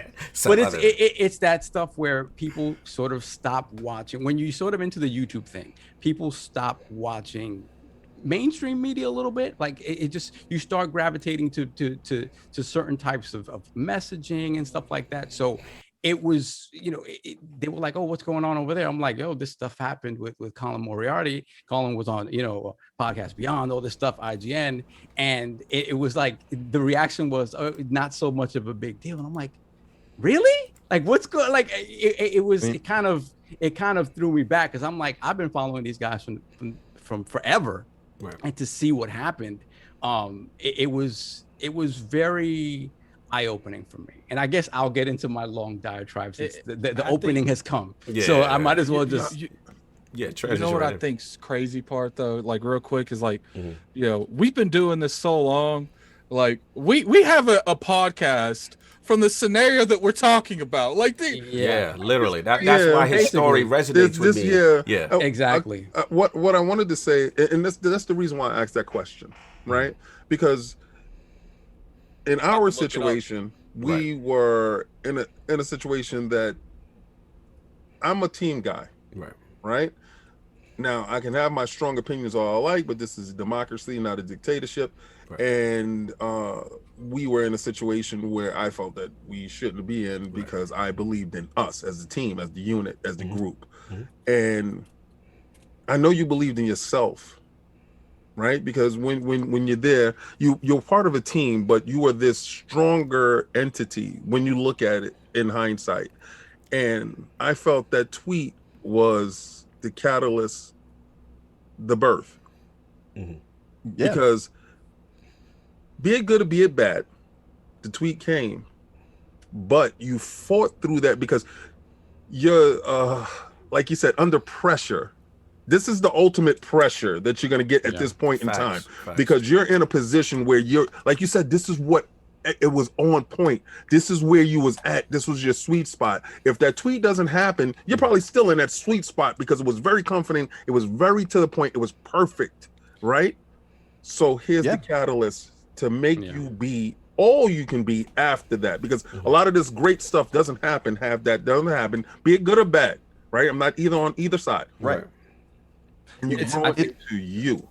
Yeah, absolutely. I think that's super insightful. I was just gonna say, I mean, just in the sense of, you don't. I mean, it's so trite, but you don't know what you're capable of until you're put in a position to be capable. That's where we going. And then, that's where you're going. And plus, like where you know how you handle stress and stuff like that method and that coping mechanism. Like if you would have waited a couple weeks to really like think about it, broaden your horizons, you know, you might not have caught it when it was hot. So you know, you was able to take, you know, the situation how it was, and you was like, I'm about to blow this up and make it on my end. Like, which is a lot of internal strength. But Soft has to get his point off. I'm sorry. No. This is something I was going to ask later, but since it feels get it feels right to transition into it, so I'd be remiss if I didn't talk about this. But so allow me to be a little long-winded, because I just want to give you like our perspective from it. So when we got into podcasting, right? It, you know, as people who've always followed games and talked about games in our circle, in our group, there's a certain way you talk about games. You laugh, you joke, or whatever, but we never talked about games in the way that we do on a podcast, where you sort of have to take the information that comes and analyze it in a way that maybe you never did before. And it's a whole different dynamic. So that opened my eyes to like, wow, okay, games could be talked about in this way. And then in doing that, obviously, you know, you get a little more popular, you start growing a community. And in that community, you see positive things and you see negative things. And for us, we've always tried to sort of focus on the positives. I'm focusing specifically on the things that bring us together about gaming, which is the games. Everything else around it, forget about it. So that's something that I really enjoyed about what we were doing. But we weren't necessarily, we've always made a point that we're not going to get into the political stuff. Obviously, the Gamergate stuff happened and we addressed it, but it was, you know, addressing the very black and white issues of, you know, these things that are happening to people in the industry are wrong, not taking a side and actually being critical of the fact that oftentimes the people that start soapboxing for issues and things like that aren't necessarily doing the people that are hurt by what's happening justice, right? Because it becomes an argument amongst themselves and not an argument about the actual issue. So we addressed that stuff. But I think what really opened my eyes to something that I was blind to before that is when you left KindaFunny, because the reactions internet-wide to what happened really left me disheartened with sort of the state of gaming media at the point, because it was just something I hadn't seen before, in terms of how people reacted and what reacting in the way that they were reacting, knowing the pull that they have, right? And knowing that these words were literally causing the downfall of a person and not caring about it. It was something that was eye-opening and disheartening for me in a way that I was like, wow, I can't believe this is happening.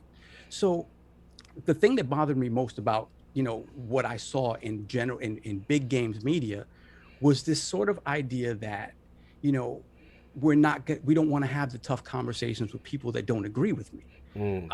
We're going to talk amongst ourselves, and the people that don't agree with me are going to get lumped in with this generalized feeling of opposition. Right. Well, and we're not going to take the time to really speak to each person individually, who they are and what they've actually done, to the point that the stuff that was coming out specifically about you, there were so many things that would just, as somebody who's listened to you for many years, I was like, this is untrue. This is not true, right? This is untrue. And then there were people that come out and defend. And then, but that will get, the defensive view would get lost in everything else. And I'm just like, this is not who we are. Like, at what point? And again, the critical thing for me about the gaming media is like, as a journalist, if someone is classifying themselves as a journalist, in my mind, in my view, your goal should always be to have the hard conversations with people that maybe you don't agree with, in order to get to as close to the truth as possible, right? Because nothing is ever 100% objective. Everything is told from a point of view. Everything has an angle. As objective as we try to be, it's never the case. But at least the goal should be to strive towards that. And I didn't see that happening. And it really destroyed again, and I didn't want to generalize because there are plenty of journalists who don't do this, but it kind of destroyed my sort of this image that I have of these, these outlets and these people that I'm following all my life. And they allowed this to happen to one of their own. Because for us, the idea of ILP has always been about inclusivity. Inclusivity from the moment we used to hang out as kids, and that it was something that always brought us together. It was the gaming never was a the dividing common force. bond. Yeah, like that. That's supposed to be the unifier. Ever a dividing force. It was always about, if you feel like you don't fit in anywhere, you fit in with us. And we have so many people that came into our group that were just misfits. Myself, I was bullied as a kid. I was bullied. I was your typical overweight, pimple face, Coke bottle glasses. Before you became pimped out soft. Exactly. Yes. Early days. But I always felt safe in this group of misfits that loved games and they love pop culture and Japanese anime, whatever the case may be. And to see those same people that came from those same origins doing this to one of our own, it destroyed me. It really bothered me. And it bothered him a lot because he brought it to us. And he brought it to us. It was one of those things where I just I cannot believe this is happening. And then beyond that, just as looking at them as journalists, I'm like, at what point, check this out. If Peter Jennings decided, hey man, I don't like Ayatollah Khomeini. I don't I'm not gonna talk to him. I don't feel like talking to him. No, that's your job, dude. That's your job. But the thing is this: it's discourse is lost there. You can see fear. All right. So people see your aura. Like when you come into a room, when you meet individuals, right, and you've met a ton during that period of time. Yes. There's some people that can peek in and see the potential of you. If this guy wakes up, or if this guy does this, he can be this disruptive force here. And then they start reflecting on their self to saying, where does that leave me?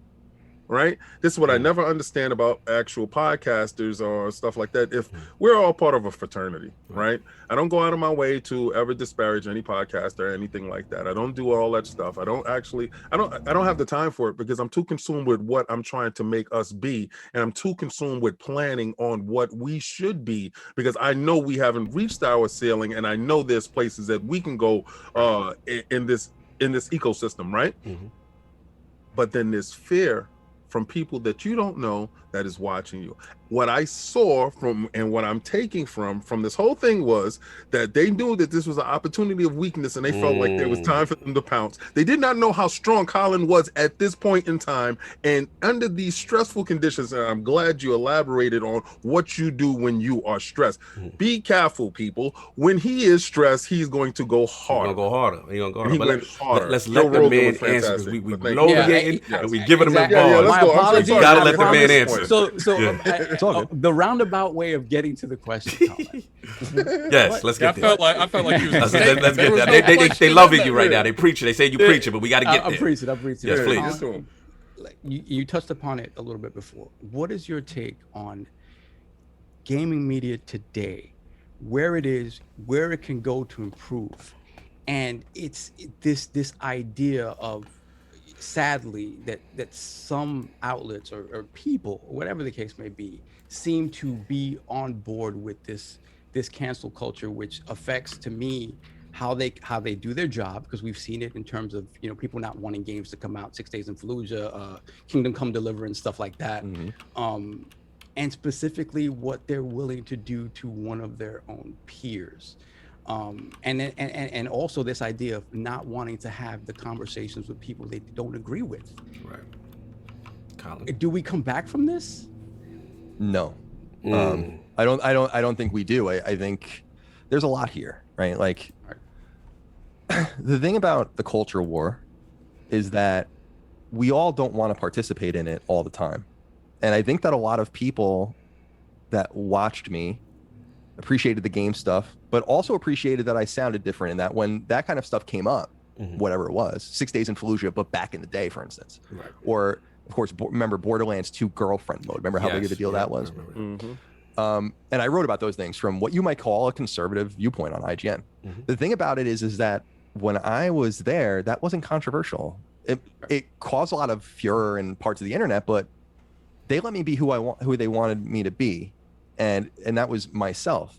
And here's the way I put it before I answer the question directly: is you take 20 people at IGN or whatever publication, and you say, like, who's an RPG fan? And maybe some people put their hands up. Who's a sports game fan? And some people put their hands up. Who voted for Donald Trump? And no hands go up. Right. Now, a lot of people say, like, that's not relevant, but that's incredibly relevant. Because you're writing from things for different people, different perspectives, different viewpoints, and all of those kinds of things. When they came after me in 2017, and this is the way I explained it, and I think it's kind of 100% true.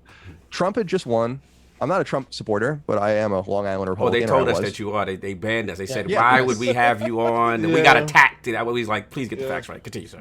Yeah, but even if that were the case, right? Like, even if I were a Trump voter, does that necessarily make me a bad person? Like, I don't ascribe to that. And I did a famous video that many people saw when I was still kind of funny about the election. Yes, I remember. Where I just said I reject this, and I still, 4 years later, reject the verbiage about most Trump voters, just like I reject the verbiage about far left socialists and whatever nonsense. I feel like most people want to just be normal and decent people to each other and all of that. But I was the closest thing that echo chamber ever had to a Trump voter. Not even being a Trump voter, I was the closest thing that they ever had in proximity to one. Gotcha. So what happened after he won? They went after me because I was the closest thing to what they hated that they had within arm's reach. That guy voted for Mitt Romney, you know? Oh, that guy had a Ron Paul sign at his desk at IGN, and he has a "Don't Tread on Me" flag. Right. Get him, you know? And you see a lot of that over the last 4 years of people just taking out political angst on each other. Right. And it infiltrates, because it's what you were saying, King, and I agree, like trying to create a positive ecosystem where we can talk about the substance of the games and talk about what we love about the hobby. But when you have infiltrators that insist on putting the culture war into everything, then you have to be a willing participant in the culture war. And if you want me personally to be a willing participant in the culture war, you might not like what I have to say. You know? That's going to be the big thing, is that I'm not one of them. You know, and like all of the disparaging things that have been said about me in the past, dude, guys, it hurt me a great deal to be called racist. I know. It hurt me at my core to be called a sexist or a bigot or a Nazi. I feel you, brother. That really shook me, because it was being that it all it would have taken was Greg or someone else to say, like, these things aren't true. Right. But when you have no one willing to do that for you for some reason, then it makes it seem like, oh, well, these guys are just willing to stab this dude in the back. So why would we like him? And that really sucked for me to experience. It still hurts. It cost me a lot of social angst. But that's what I was saying earlier, is like, when I get stressed out, when I get put into a corner, I'm going to fuck you up. Yeah. Oh, I'm sorry. I'm not supposed to curse. You've been in your bag this whole time, but we went to let them roll, bro. We were supposed to stop you long time ago. We like, it was so pure. It was so pure. In my heart, I couldn't allow you not to express yourself, because you're getting VIP treatment for sure. The whole thing is, I'm sorry. No, you good, brother. You good. I apologize. The thing is, this is your voice, right? And it's not on Sunday, be honest with you. Yeah, you know, it's not the Lord you met. That's the technicality, I'm right? So we give him the technicality, right? But also, I just want your voice to be heard from our group. Maybe people didn't get a chance to hear you here or know the story here, right? And they're hearing your voice. I want them to hear your voice. Fact. You, not and I curse like a sailor, so I'm sorry. I mean, now you're hearing my voice, but it really this is why I actually go out of my way to try to stick up for people, even if I don't really necessarily know them or if I don't agree with them. Because very few people did it for me. And that was probably the biggest arrow in my back out of everything that happened. But I still, it really hurts. I'll give you an example. Like, I live in a new neighborhood in Virginia. I just bought a house here, and like everyone's moving in. And I'm kind of afraid of people knowing who I am, because they're not going to give me a fair shot if they Google. Like, I have a Colin's Last Stand poster, like the original Colin's Last Stand poster in my garage. And when you open the garage, you can see it from the street and everything. And I wonder, I'm like, does anyone Google that and then make the connection of who I am? And then what do they find about me?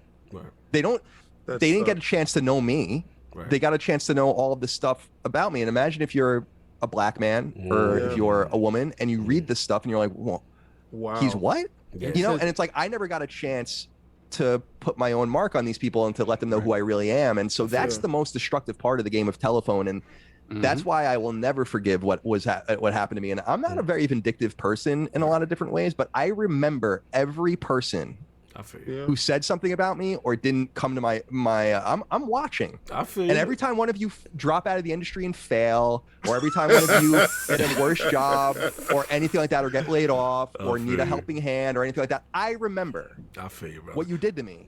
And I remember when you came at me, but you slept on my couch for 3 weeks. I remember that I lent you money, but you came for me. I remember that I got you your job and you came for me, And so I'm not a very vindictive person, but I will always remember that. No, I'm a very vindictive person.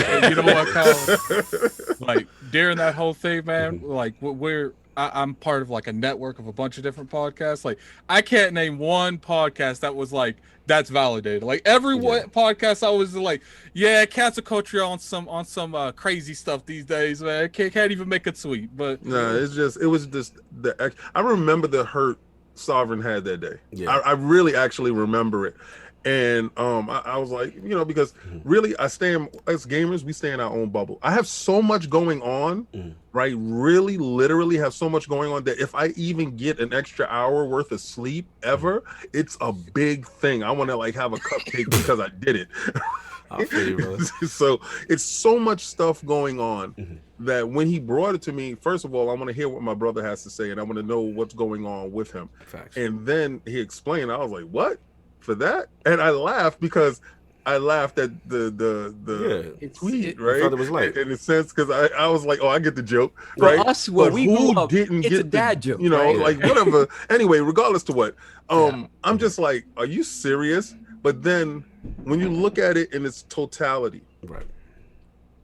Everybody, I've went through some terrible stuff, and for the individuals that didn't stand up for me, that didn't talk out, that know me, that didn't say, "Oh no, who, him? Get the hell out of there. That's BS," or whatever, right? And I'm not that was not in the internet age, right? If you didn't stand up for me, I remember, just like you said, but totally different. I'm totally vindictive. Totally, absolutely. Shout out to messiness. I don't want Lord to sort them out. I'll sort them out.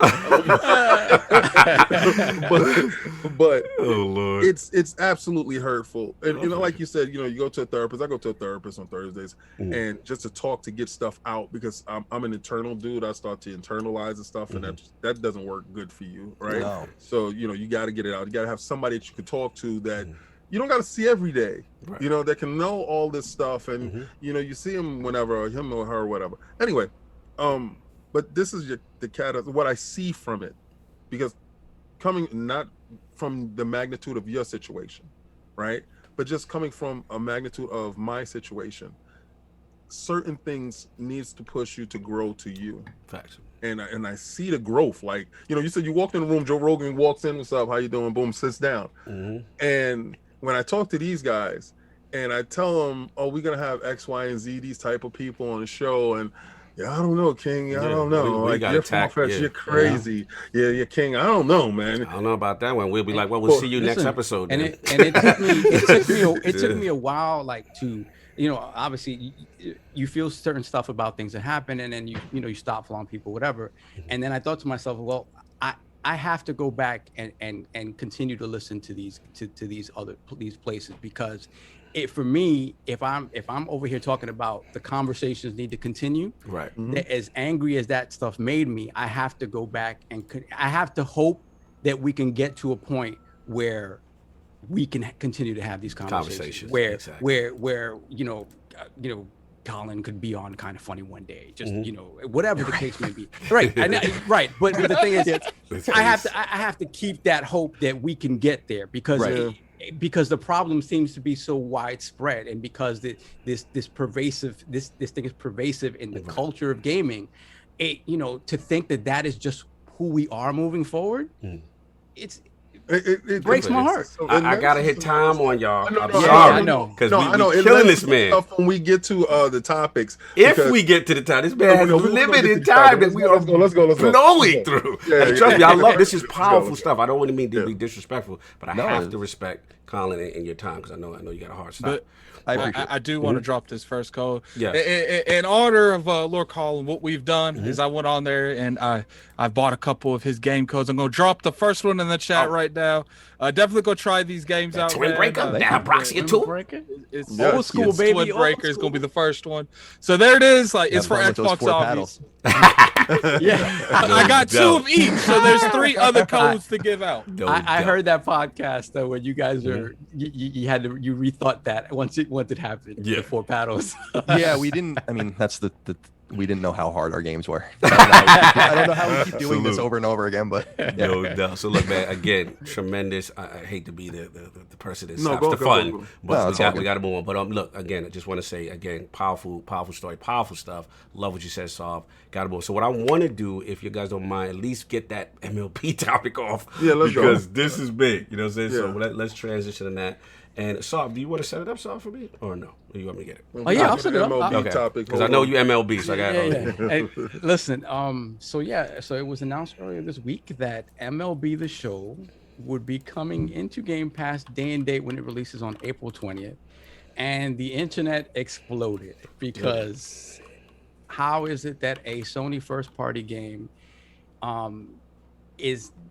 now has more value on the Xbox platform as opposed to on the PlayStation platforms, where people who play on that platform now have to pay $70 for that game day and date.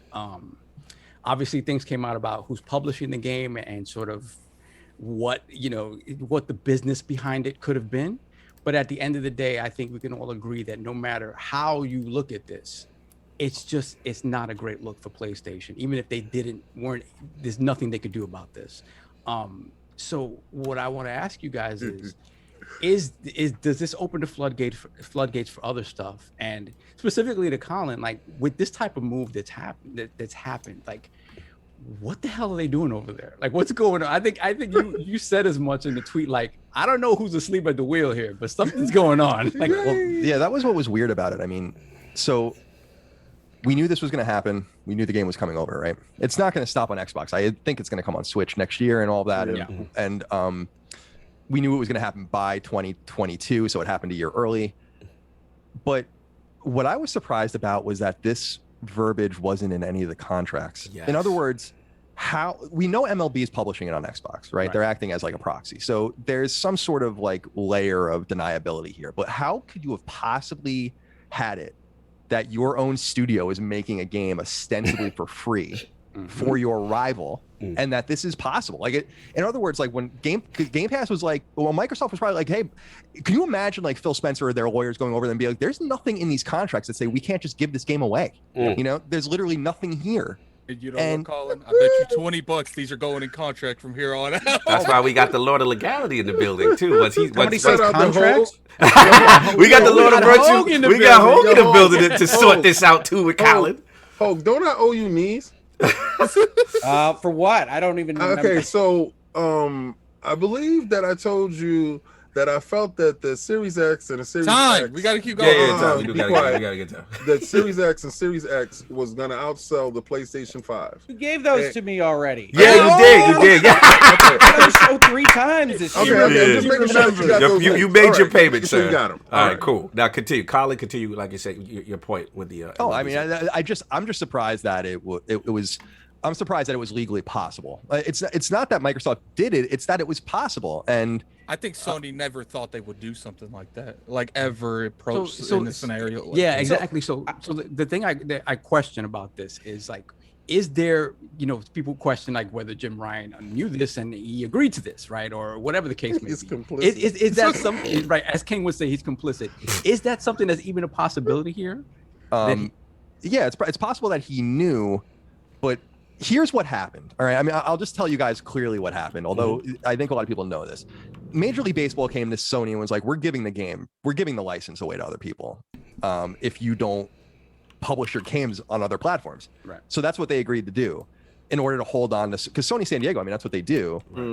They used to make NBA games, as people know, and all that. But so I think that Sony was just put in a corner where they're like, if you want to keep this game, then you're going to need to publish it everywhere. And otherwise, we're going to open up, it's not to say that you wouldn't be able to make yours anymore, but we're going to let 2K and EA back in, and there's going to be a problem for you. And I think that that's what happened. So MLB acting as an intermediary, which they also do for the RBI baseball games, gives Sony some plausible separation from it. And I'm sure Rick will have more insight into this, but it's unbelievable to me to think that this was possible. And I think that this was I could be wrong on this, but this is probably a massive legal error on Sony's part. And if anything, I think I'm kind of hoping for a situation where Microsoft and Sony start playing nicer together. I've often said it would be nice to, for instance, get a very customized GamePass on PlayStation one day, or something with just Xbox first-party games or something like that, so it wouldn't cut into the 70% rips that Sony are getting on third-party games, or the 30% rips, I should say. Right. But I feel like there's something amiss here, and I feel like this is such a punch in the throat by Microsoft to Sony that I feel like it's going to set them back. Like if it was getting any warmer between two very cold rivals, I feel like this is going to make it much worse, and it's embarrassing. I mean, this is embarrassing, and there's no way to make it look good for Sony at all. It's horrible situation for them. I personally don't care. I'm glad even putting it in PSPlus, it doesn't fix it. Well, they wouldn't. I mean, if they can't now because they can do it in May, but we already know April's PSPlus game. So at the very least, the game will have come out and already be on Xbox. The biggest question, Colin, do you think they would do that in May?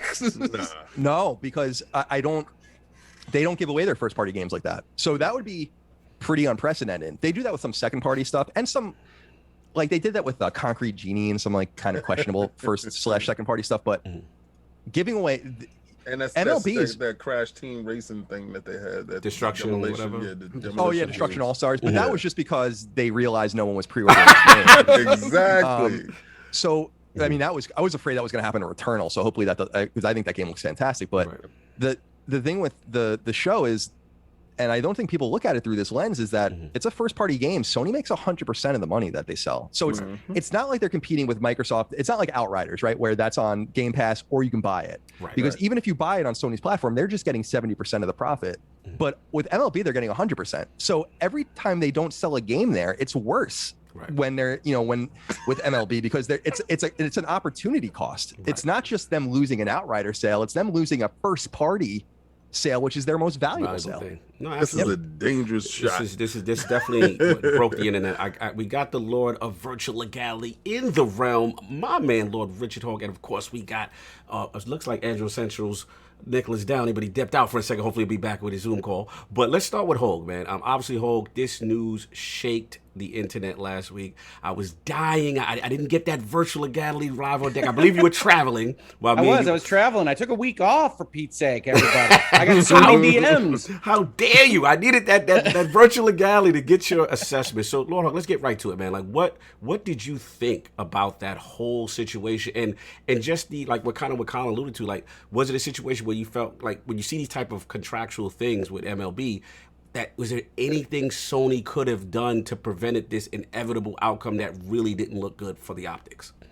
To my eye, so we knew in 2019 when this was all announced that the MLB, Major League Baseball, was clearly putting pressure on Sony to release their game on multiple platforms. This isn't generally something Sony would do on its own. Sony views its walled garden hardware as its primary profit source. It's how it all functions. They're not trying to sell a Game Pass equivalent as much as they might try to position PlayStation Now or Plus out there in the environment to pretend that it is Game Pass. So in 2019, we got the first words that MLB The Show was coming to other platforms. Presumably it'll be coming to the Switch as well. What we didn't know until this past week was that MLB apparently had the right to assume publishing, and with that right, the right to determine how it's sold on the competing console. Because the worst possible thing, Colin is right here. I know, the name of his old show, right? This is the worst possible look for them, because they will have put the money in to produce this game. They will try to sell it on their platform for $60/$70, depending on the console. I assume it's both prices. And Xbox users are going to get it for quote unquote free. We always use free those quotes when we talk about Game Pass, but it's the truth. Sony will have spent all this money. Whatever the deal is with Game Pass will presumably trickle some money over to Sony as the developers, but the primary relationship, that negotiation, at least as it's presented right now, is between Major League Baseball and Xbox. And you can understand exactly how Major League Baseball wants this, is that it wants the most eyeballs playing baseball games. It has had giant swaths of the video game industry not serviced by what is an excellent baseball game. The show is fantastic. It's beautiful. It's the best baseball game out. Oh, absolutely. It is. I mean, I got on my baseball cap. It's the best baseball game out. But go ahead. Continue. No, absolutely. And so they want it to be brought to these eyeballs. They're looking at FIFA and Madden and everybody making a fortune on selling cards, and sometimes getting sued and regulated by governments that don't like the gambling. And they say, why can't we have a casino in our game? And they're starting to move forward with broadening that appeal. But it is a surprise to me that Major League Baseball, even though they were clearly putting it on leverage, that Sony, you're going to release this on multiple consoles by, it looks like 2021, that they had the capacity to go and negotiate a separate deal. Because when you're looking at this, if you're the lawyer sitting there at Sony trying to figure out how this looks, one of the things you're trying to protect is, if you've got a third party involved, you want to make sure that they're incentivized in the same direction that you are, in order to make sure that you can get money out of this thing. It is a lot less problematic if the show appears on Xbox for $60, $70 like it appears on Sony. That's okay. We're going to make more money. We're going to owe 30% of a licensing fee. But, this is the same conversation I had in Virtual Legality with my viewers about, well, there is an example where you could see Microsoft deciding to put something like Starfield on PlayStation, because if it's free on Game Pass, it looks good for Microsoft anyway. They can still make money because it's their game over on Sony, and it looks like they're going in a different direction. Which is what Colin tweeted. Continue. I do think that hybrid kind of solution is something that will make sense economically as Microsoft becomes more of that permanent revenue generating subscription service and Sony continues to operate in their walled garden. I continue to see, I think I just tweeted this out a couple of days ago, us moving towards a kind of synthesis that once you get over some of the rivalry here and Microsoft kind of gives up on selling its boxes specifically in favor of this giant subscription service, that you might see more of this kind of unusual pairing. And that's my hope, because I think it's great for gamers. But right now, with MLB The Show, the MLB took over, apparently negotiated a deal for Game Pass, the big surprise.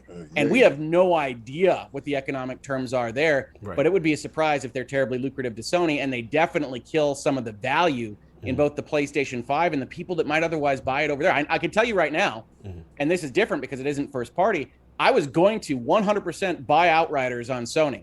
That Game Pass announcement comes out, and it's like, I would be a fool to buy it over there. That's right. Come over here, Ho. Come over on here. Xbox. And so, I mean, that's a big deal. That's a big deal for Square when they're making that decision. It's a big deal to Sony. Then you take it and you make it a Sony first party. And it's rare that I look at social media inflammations and these kinds of discussions and say that they're worth the hype, but this is a big one. Absolutely. I have a question. I got something to say to King real quick. Yes, what's the scarf, man? What's going on here? Well, first of all, I got on my baseball cap. All right, back, right, because there's a fly ball and I'm waiting for somebody to bet and hit it out. So I'm catching it. All right, I got you. I just got one more whole question. And I got a Nicholas Down question.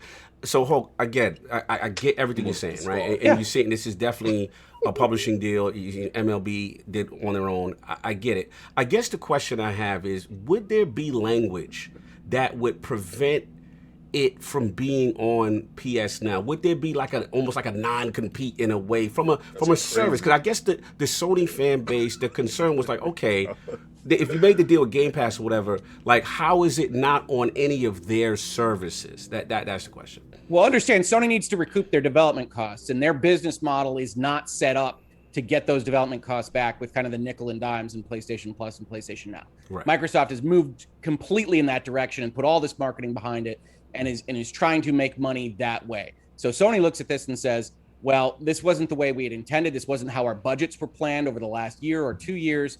And so could they do that? It would surprise me if they can't. Right. That I think the biggest issue here was that in between 2019 and 2021, Game Pass exploded.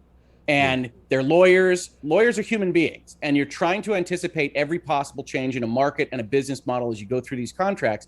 It appears that they were okay with Major League Baseball publishing, but probably not with giving it directly to Microsoft's quote unquote free Netflix type service. Right. And so that changed. I don't think there would likely be a prohibition on doing a similar thing on the Sony side, but understand in general, a third party licensor is going to have some interest in how the money comes in, and you're going to have an accounting to them for the sales of your units. So there could be something that doesn't make a lot of sense economically with the Sony MLB direct contract that MLB doesn't care about, because they negotiated their own contract with Microsoft. And yes, if that is in fact the case, then Sony spent tens of millions of dollars making a game that would only be worse served on their console. And that's not great. Wow. Okay. No, can I no, Chris, please, Colin, please, yes. As I was listening to Mr. Hogue talk, I was thinking of a few things. Like the first thing is that, and it's like you said, I tweeted out, like, because I had this idea, right? I was totally wrong. I owned it. But I had this idea that Microsoft would leverage PlayStation by releasing all of their games on PlayStation ultimately from Bethesda and just charging $70 for them. Yeah. Just being like $70 Starfield, $70 Elder Scrolls, whatever, or, free or subscription based here. They took Sony's own game and then did that to them. Yeah. So it's hard to make any, there's no, because Rick was saying, like, even with, let's say they got a nice lump sum from MLB for this, which I'm sure they did. It's not enough to cover what they're losing. And optically, if they joined PlayStation Now and did that now, it would clearly be a reactive move. Like, yes. So it would not only be like the first party game of any consequence that would be on PS Now day and date, but they would be doing it in direct reaction. But I was wondering if this is also possible. I wonder if Major League Baseball went to them and was like, we literally do not care if you make this game anymore. Wow. Because we want to open this up. Look what's happening with EA and 2K with golf right now. Yes, correct. That's an interesting place. There was no golf game for a couple of years. Remember, a few years after Tiger Woods, they did the Rory McIlroy one, but then that was it. Now there are going to be 2 licensed PGA Tour games next year after there being none, right, for years. And I feel like MLB is looking at this and being like, we actually don't care if you make these games because EA and 2K and others are banging our door down to make this game. Here's our lucrative deal to you. And it's interesting that Hogue said in 2019 they made this deal. I bet if the MLB went forward and could do it again, they would be like, we don't want to stay with you at all. You can make this game, but we're going to open the license up. So I think the MLB doesn't really care how Sony feels because Sony needs them way more than they need Sony because they have at least 2 other publishing partners that have and would make a quality baseball game in High Heat and 2K. So I'm wondering if that's also in there. That's when the hot chick realizes that she's hot. And she doesn't care what you're doing. I'm tired of this. And the other dude is banging down the door. Phil Dominus, Maximus Aurelius. Here we go. Through with the bag. And I don't care what nobody say. This is the best thing. They can't pivot. They can't move. They can't say, we're going to put it over here right now. It'll be reactionary, right? So they can't do that. They already told you what their next move Slate is going to let Hogue respond to Colin. They can't switch that up. So the best part of this whole thing is this is a chess move where you're stuck in the corner because the next move might be mate. And this is so fantastic. Like Hogue said, he was going to go buy Outriders over there. He was committed to buy Outriders over there. Absolutely. And then what did Phil Dominus Maximus Aurelius Spencer do for you? He gave me 3 Outriders. That's right. There you go. You're over here now. So I was committed to buy this baseball game on Xbox as soon as it came out, right? When they announced it. I had a whole video lined up. I was going to go in the store. I was going to have now he's got 2 videos lined up. No, I got a different video now. So, and I was going to go to put it inside my PlayStation and say, and put it inside my Xbox. Lord, messy. And turn it up right there. He did something great for me. Get Hogue. So here's what I would say. I think that Major League Baseball does think that they have these other possibilities. I will say being a big business, having a CEO title next to your name doesn't make you infallible as much as talking to some of them might make you think that they think that. And so I do think Major League Baseball is pressing on Sony, but it is a game of chicken. Yes, it looks like Sony has, fallen to the leverage at this point in time, and they have. But Major League Baseball also doesn't want to lose eyeballs. The entire purpose of this is to broaden the audience. And Electronic Arts or 2K or anybody else isn't sitting there ready with a baseball game tomorrow. Right. Also, the show is fantastic. And while Major League Baseball might think that they are what the hot girl, King, and they might be, they're also dating a nice, respectable man that's doing quite well for himself. And those two people that are knocking down a door say, hey, we're going to make this happen, but you don't have proof of it. So there is risk on every side. Because that hardcore secretly be going to those other dudes' house without the other one knowing. Okay? She's creeping. She's creeping. That's all business. You want to talk about capitalism? You got to be. She definitely told you she over here for the masses. Like the eyeballs is really on this side of the fence. She hiding her phone. She hiding texts. She going outside to make phone calls. Listen. The metrics is there. They know how much they're gonna sell given in this space over here on the PlayStation, right? And to MLB's astute knowledge, they said, well, what would it look like if we put it multi and we give you the option? We're going to go over there. Yeah, of course she applied pressure. She wanted an open relationship. Of course. She went over there. She applied that pressure. She put it out there. And, she was like, either you can mess with me, like Colin said, either you can mess with me too also, but I want to date others. Or we just don't. I just go to everybody else. So, she for the streets now. She for the streets. So Sony said, you know what? I agree to this. But what Sony did not agree to was it was for free though. The Game Pass aspect. For free. Somebody's gonna clip this and send it. No, this is getting clipped. I gotta get Undead real quick because he jumped in and I got because I know time's up, but I gotta get Undead. Lord Undead, Nicholas Downey, Android Central in the building. What is your thoughts on the MLB thing, sir? Well, everyone's done a really astute job at describing what's gone on from the PlayStation perspective. So I kind of want to talk about the Xbox side on this one a bit, because that's more my knowledge of vision, so to speak. And I think it's kind of really brilliant what they ended up doing. Like, obviously, circumventing and making the deal with MLB is probably one of the... I'm not going to say, I don't want to use the term sneaky or underhanded, but it's definitely one of the most roundabout ways I've ever seen to, have a good meal on your enemy's front line, so to speak. Right. Because this is the first PlayStation first-party game that's ever been on an Xbox console. But the thing that's most interesting to me is that Xbox Game Pass is now kind of transformed, because when this service first came out, it was very much an indie centric, your smaller games and your older games, and that was what it was kind of geared towards. And like, as someone who likes older games and indies a lot, it really catered to what I wanted. But we've kind of seen a shift over the past 6 months, especially when you start looking at the addition of EA Play. Is a very focal point that they're targeting everybody with this now. Because you look at EA Play, we've got games like, I believe the UFC games in there. You've got the Madden game. You've got FIFA.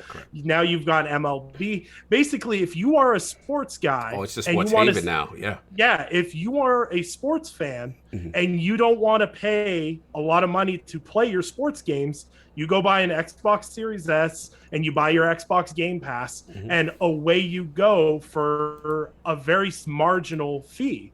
And I think that's a really brilliant plan that they've executed. And Game Pass itself has blown up in such a way that I would never have thought the MLB being on Xbox is amazing, because the MLB games have been amazing for a long time, and more people deserve to play those. Oh, it's games. A fantastic franchise, it's one of the best sports games out there. Period. Because MLB unlike the Madden franchise, improves in a meaningful way every year, whereas Madden very feels recycled and etc.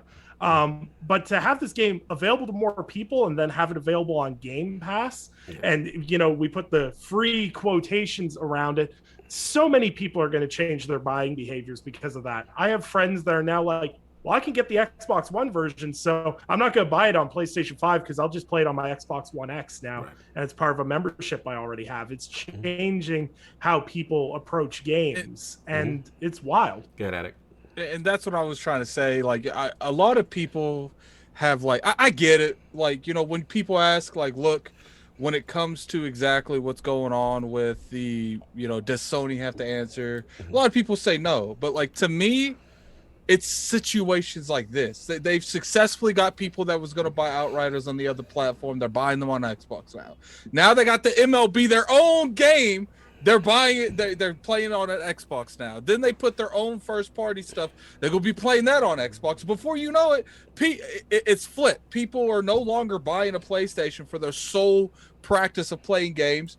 They're buying the PlayStation to play their exclusives, and they're playing everything else on Xbox. It's like PS3 again. And by the way, I was just thinking of this too. I don't know that anyone's really studied how much this affects San Diego studio and how it affects Sony's first party, because the one major advantage that I don't think anyone would dispute is that Sony has a massive quality advantage over Xbox when it comes to first party games. Absolutely. And the one thing that I think is kind of lost in the weeds with the Bethesda acquisition and that 2019 gobbling of studios that they did as well is that they can't manage all these studios. I think Microsoft can be in a position where they can get off a AAA game every 2 to 3 months after a few years if they get everything going, or they're going to be in a situation where they're closing a third of their studios because they're not getting games out. And I don't know how that's going to work, but I do know that San Diego studio is in a little bit more peril today because they make a game that sells 5, 6, 7, 8 million copies a year.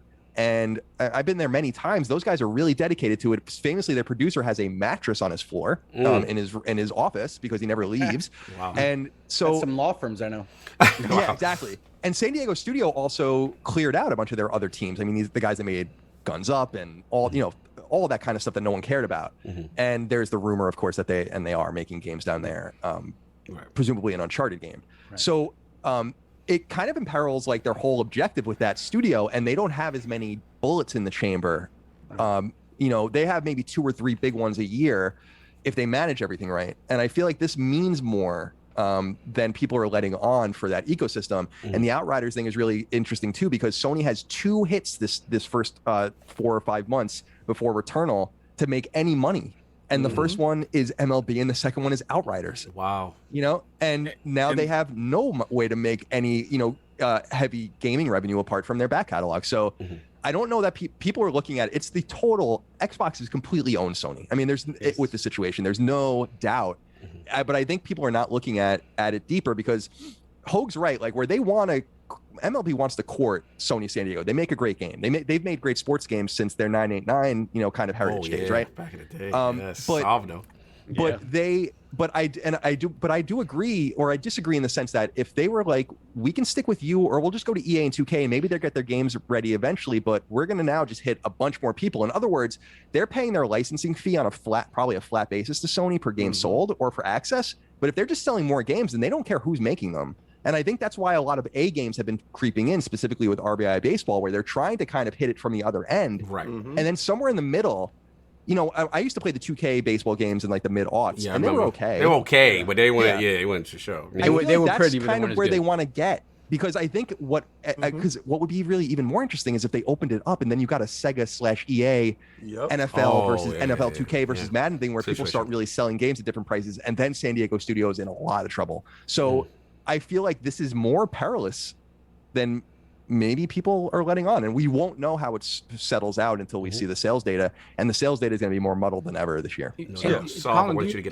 you know if they beefed up their team to make these multiple copies? Because it was sort of strange to me that they never talked about outsourcing to make these other versions. No, they made them there, and they made them all there. You want to hear something really interesting? I mean, this is another thing that people haven't really considered. Sony San Diego, a first-party team, had Xbox dev kits. Long before the consoles were even announced. Yes.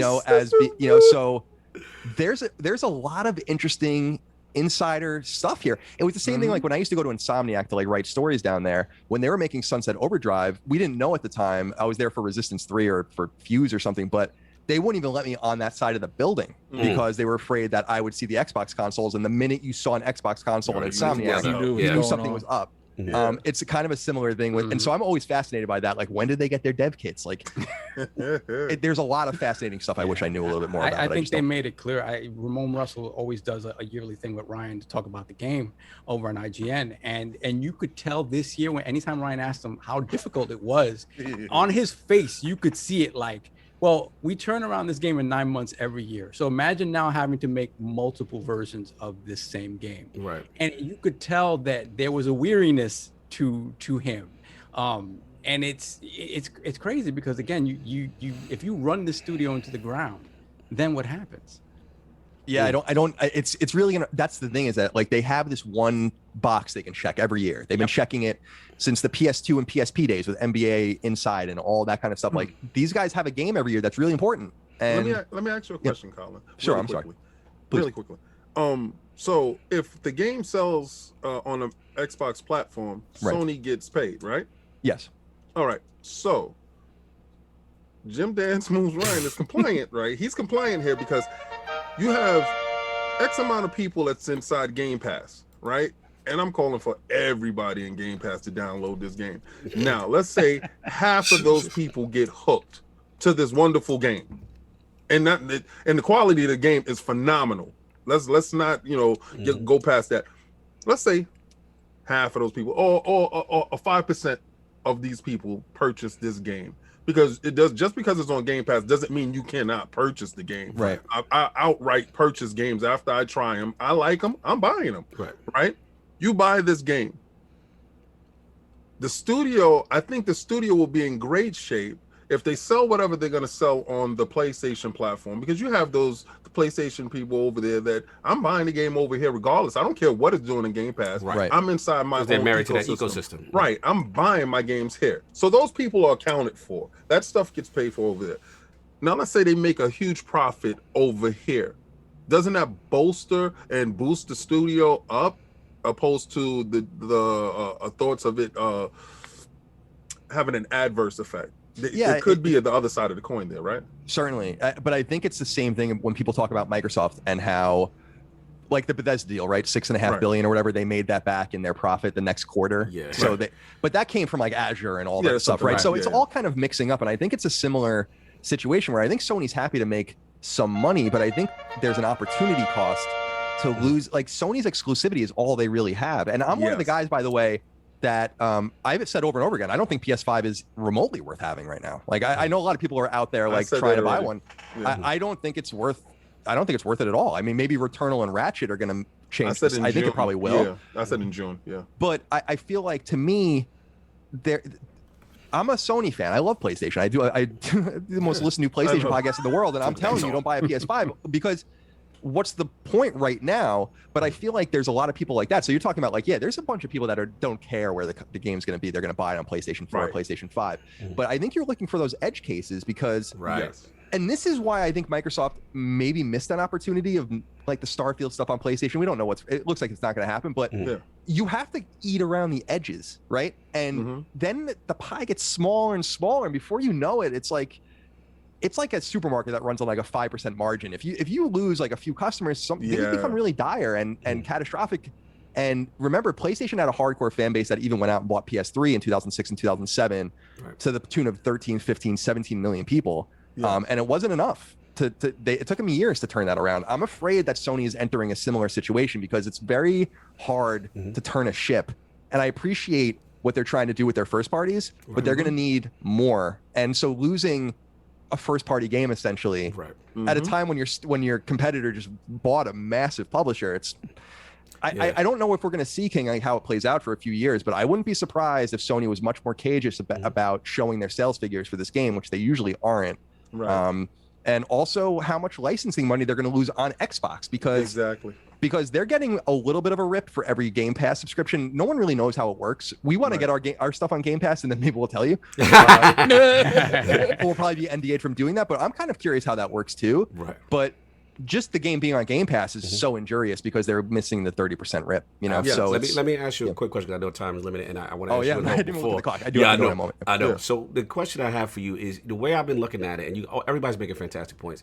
Is it almost feels like a paradigm shift as far as next gen warfare, whereas in the past, we've seen Sony aggressively make these third party timed exclusive deals or outright exclusive deals to the platform, whereas it looks like Microsoft is attacking with Game Pass almost day and date. And if we could say there was one Achilles heel to Game Pass initially, besides their initial Xbox Game Studio first party, it was that third party would usually come at a later date, older in the life cycle. So my question to both of you is that, if Microsoft continues to be aggressive, as we're seeing with an Outriders, as we've seen with this MLB, the show deal, we've even seen things like Octopath, Traveler, which was a day and date, but the gist of it is this diverse kind of picking and choosing of these powerful kind of third-party games.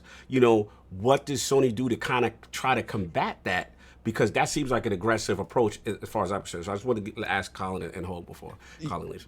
Yeah, you don't mind if I jump in first? Yes, Hope, please. No. So I think I don't want to underestimate what Sony's doing. The whole why buy the cow when you can get the milk for free. I totally get it, right? Like, go around and do second party deals or timed third party deals, and it's safe. It's very safe to do that. It's very safe to go to Bluepoint and say, like, make Demon Souls. It's very safe to go to Square Enix and say, like, here's $50 million. We want Final Fantasy VII Remake for a year, right? Something like that, or $25 million, whatever they're offering up. These are safe deals. But by investing in studios, IP, pipelines, and all those kinds of things, you get fruit later. That's how we got Naughty Dog making Uncharted and Last of Us, because they used to make like Rings of Power. Yes. And Way of the Warrior for 3DO. That's a poll. And Sucker Punch making, Ghost of Tsushima. They used to make Sly Cooper. Yes. And Sony used to really be involved, and they did this with Insomniac, where they would say, like, we want to work with people first, then we buy them, right? So they did this with Insomniac, Sucker Punch, Naughty Dog, and then they make studios from the ground up, which I actually think is what they're going to do. And I think that there are going to be a few announcements to that effect in the next year or so, including maybe finally acknowledging that there's a team in San Diego working on a game. So another game other than MLB. So I understand their approach, but Microsoft is going to start flooding the zone to such an extent that you can't possibly survive doing this. And so I think, first of all, I think Jim Ryan is on the clock. I think he's so wrong about so many things that you can't help but look at his leadership. And then I think the other thing is that they're going to have to turn around and start making PSNow into more of a competitor, because Microsoft's Achilles heel with Game Pass is that they can't possibly be making any money on it. In fact, I bet you they're losing catastrophic amounts of money on it. And that's the one thing that I keep trying to tell Xbox fans is, like, Microsoft is probably losing billions and billions of dollars on Game Pass, but they don't care. And Sony does. Sony does care. Remember that PlayStation 3 almost killed Sony. Yep. It almost killed the company. So unlike Xbox, where it's just a thing that I own Microsoft stock, no one really cares about Xbox when it comes to Microsoft money, right? Everyone cares about PlayStation when it comes to Sony money, and so they can't play around. And so they're I don't want to say they're in trouble, because they're the market leader as far as we know still, but this stuff will settle out soon, and I don't think it's going to look great for them. I just don't. Phenomenal. Hogue, your response, and then I'll have a I accept that response, though, Colin. I accept that response. Thank you. That's all I've been saying. And everyone keeps telling me, Attic, you're being too much. Attic, they don't have to do nothing. I'm like, look, I can't tell. If you can't see down the road, if all you see is fog and water, that's not my fault. Like, well, I want to say real quick, in a battle of attrition, Sony loses 100% of the time. So you can't, they have to do something. So anyway. Yeah, no, they're not remotely the same size. I mean, that's a point that I bring up in my videos, and I think on this very podcast, which is that if you're not thinking of Microsoft as just a $1 trillion company, you're not getting the scope of these two industry leaders. Even though you love video games, Microsoft has so much more going on, it's not even close. I will say this, while Microsoft can find the money in the couch cushions to buy Bethesda, and I think they're going to continue to do that with further acquisitions, I do think there are things Sony can do. I think Sony is coming to the realization, or they should be, that there really is a market for a recurring revenue subscription service, and they better start thinking about exactly how they want to position themselves in that market. Now, in my perfect world, I would be acting behind the scenes to figure out exactly what a relationship with Microsoft looks like, to get some version of Game Pass on the PlayStation, because I really do think that you can, much like this particular situation, undercut in some important ways your main competitor by changing the exclusiveness of what is going to be their primary premier product. And if you have that availability on your box, effectively, you're the box to get, because you have your first party, you have whatever God of War 3 looks like, you have Game Pass with some accessibility. And if you do it right, Microsoft doesn't ultimately care. If they're making money from that bigger audience, they aren't evidencing a strong interest in selling boxes under the TV. So it's a matter of getting their math to work. And Colin is exactly right in saying what I've said for a number of years, which is that the Game Pass math couldn't possibly be working right now. No. This is what we might consider a marketing effort. We just saw, let's say, Disney Plus increasing their rates by a significant percentage, 15% across the board. Game Pass is right now in the gain eyeballs. And if they weren't Microsoft, you would see this for what it is in terms of a startup just trying to get subscribers, never being revenue positive, and trying to get bought by Microsoft, say maybe a Discord type company. And Microsoft's doing that right now as effectively a startup, Game Pass being a startup model where you put all this stuff out, you put all this capital in, you get all this investment, even though it's self-investment, on the hopes that you can spin it around. And the big question mark for me is when effectively the 2 or 3 years of $1 of Game Pass runs out. That deal, everybody that I've talked to is on that for Game Pass right now. I'm on it from when they essentially allowed you to upgrade your Xbox Live Gold and just get Game Pass for free for $1 for the rest of the time period. When that clicks over and they actually start asking you for $15 a month, what they're trying to do right now is prove the value proposition. So you say, well, I'd be stupid not to. But everything changes when they start to figure out what that population looks like when they're not running ridiculous deals. And when developers and publishers start to get more and more analytical data about whether the deal that they made with Microsoft for Game Pass was a good one, was a smart one. Because all of these are bespoke. I think Colin and maybe UCOG said, hey, what are these deals even at Game Pass? Everything that we've read suggests that they are different for every game. Everyone, yeah, that's what I'm hearing. For the AAA to AA to single A to indies, whatever it might be. And that takes an enormous amount of analytical resources. And some people are going to have gotten burned. And some people are going to be making out like bandits. But it's a very arduous, timely process. And it's a question mark about whether or not everybody's going to be willing to enter into that deal the second time, the third time, the fifth time, when Microsoft actually looks to turn this into a profitable division of their company. Because right now they are not. And yes, every publisher should be jumping on and taking all their money and saying, thanks, Microsoft. Oh my God, we're eager. Lillymo's eager to take Lillymo, yo, hit back the truck up with Lillymo. Let's go.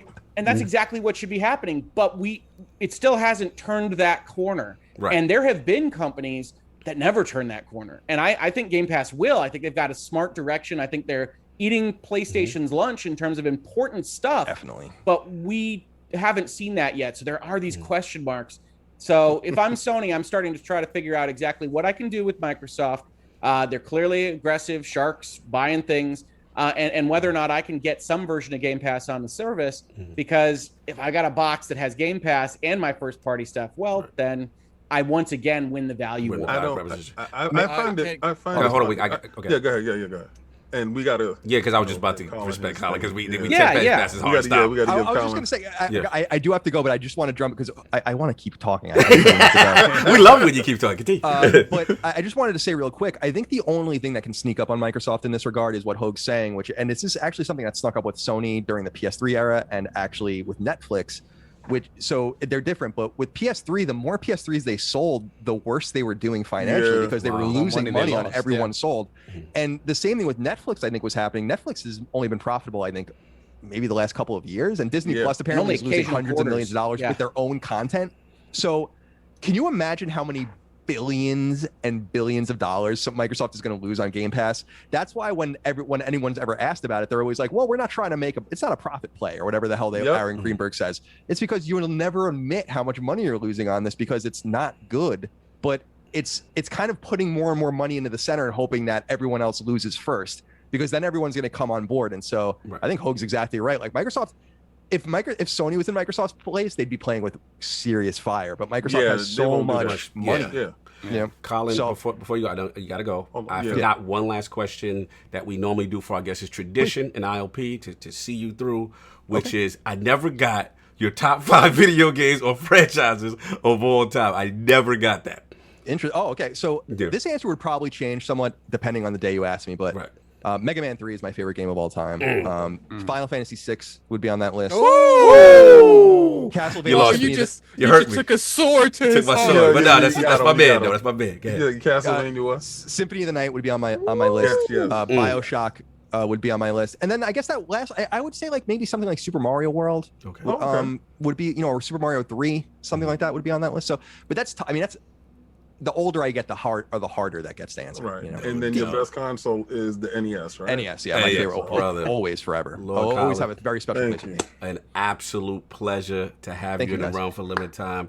Salute to you. The story, the journey. Again, Lillymo Games, everything you're doing at LastStandMedia. Our good friends over there that you got, Defining Duke, the whole movement. Yes. And again, thank you for coming on and telling your story. You're welcome in the realm anytime. Tell the fine people to realm where they can find you. What else you got going on, sir?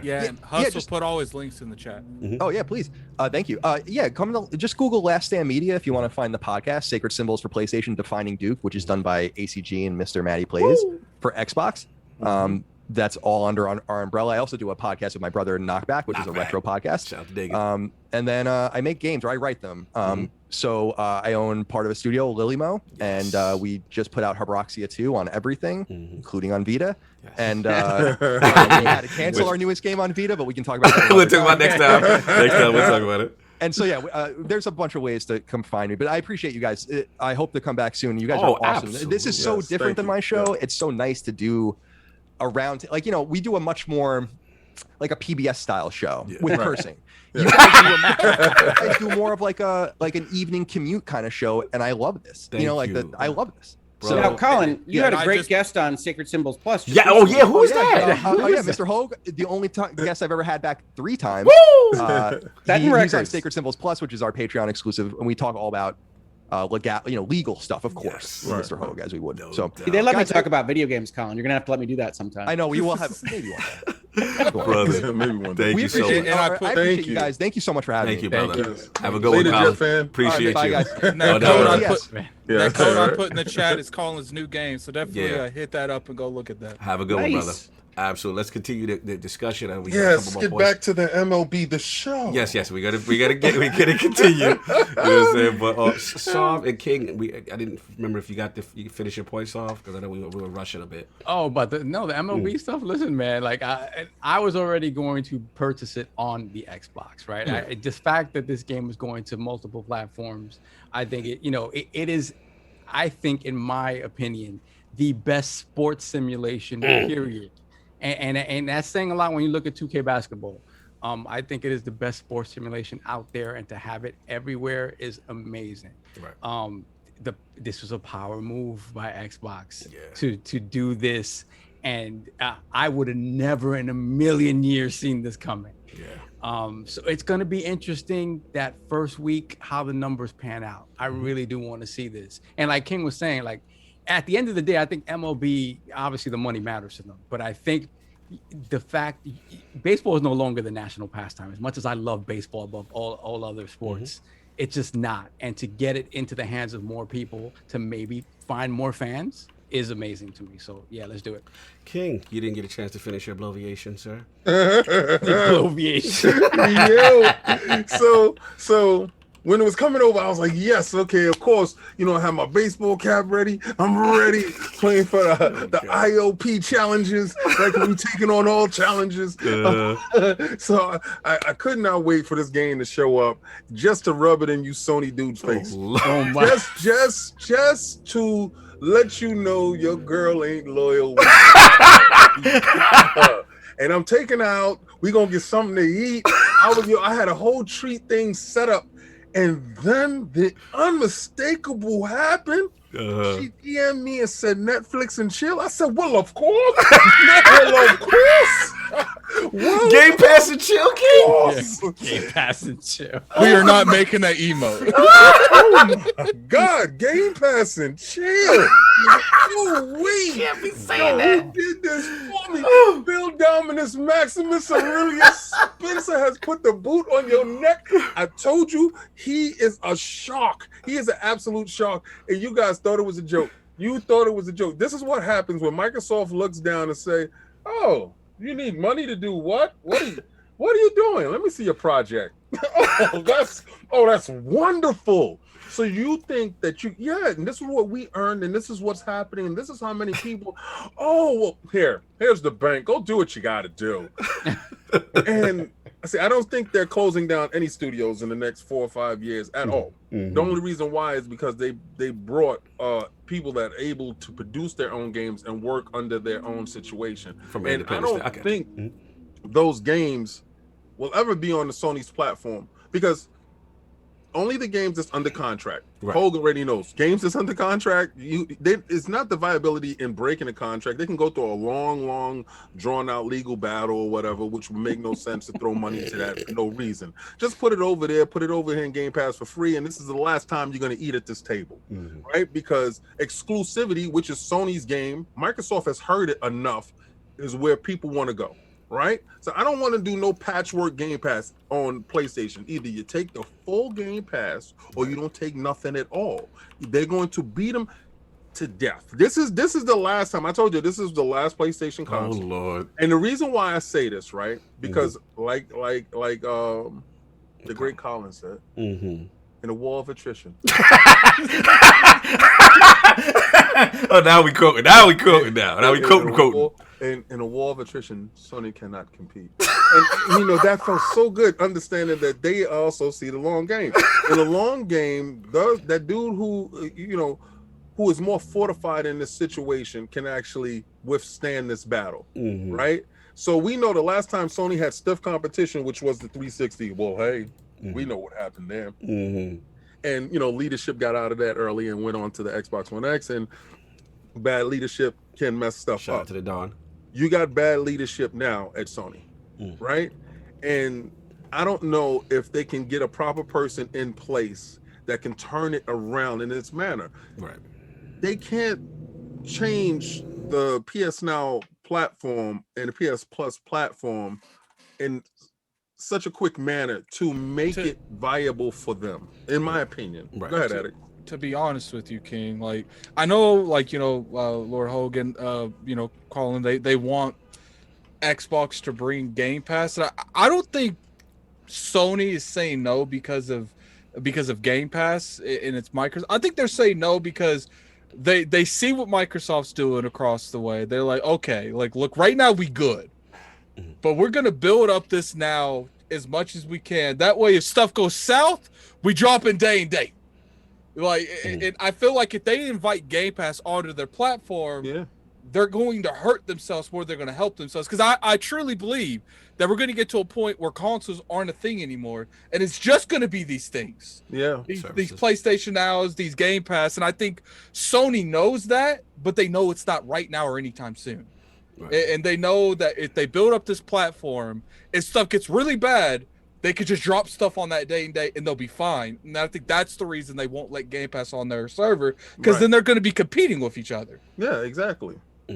Look, it's an interesting thing. Obviously, this thing was catastrophic news for a lot of people, for different sides of the fence. But I want to pivot just a little bit, because I know with time we've been going along, and I want to kind of combine a little bit with the services, being that we kind of transition. So the whole thing now, we have obviously this big news with Game Pass. Obviously, the question then becomes, okay, from a service standpoint, what does, if Sony even chooses to compete in that space?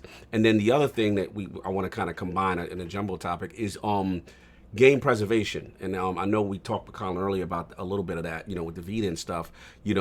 So one, what do you think about their Sony's approach with game preservation? Obviously, we know about the digital storefronts closing, and then the second part would be about, what do you think about, as far as their on a service standpoint, what do they do to maybe do anything to bolster PSNow or any, in comparison to Game Pass? So let's get Undead Nicholas first, and then we get Hope. Well, here's my biggest problem with Sony, because I love my PlayStation 5. I love the games on my PlayStation 5. I love my PlayStation 4. I love the games on my PlayStation 4. But here's the problem. I also loved the games on my PlayStation 3, and I also loved all the PlayStation 1 classics that were on my PlayStation Vita. Right. And one of the best aspects of PlayStation is its history. Yeah. You know, you talk to a lot of people, whether, you know, they start gaming on Nintendo, PlayStation, or wherever. There's very few people you talk to in the gaming space that don't have a loving memory of something on a PlayStation console, whether it's Metal Gear or Killzone or wherever the case may be. I just think it's incredibly important to keep those games alive in some form.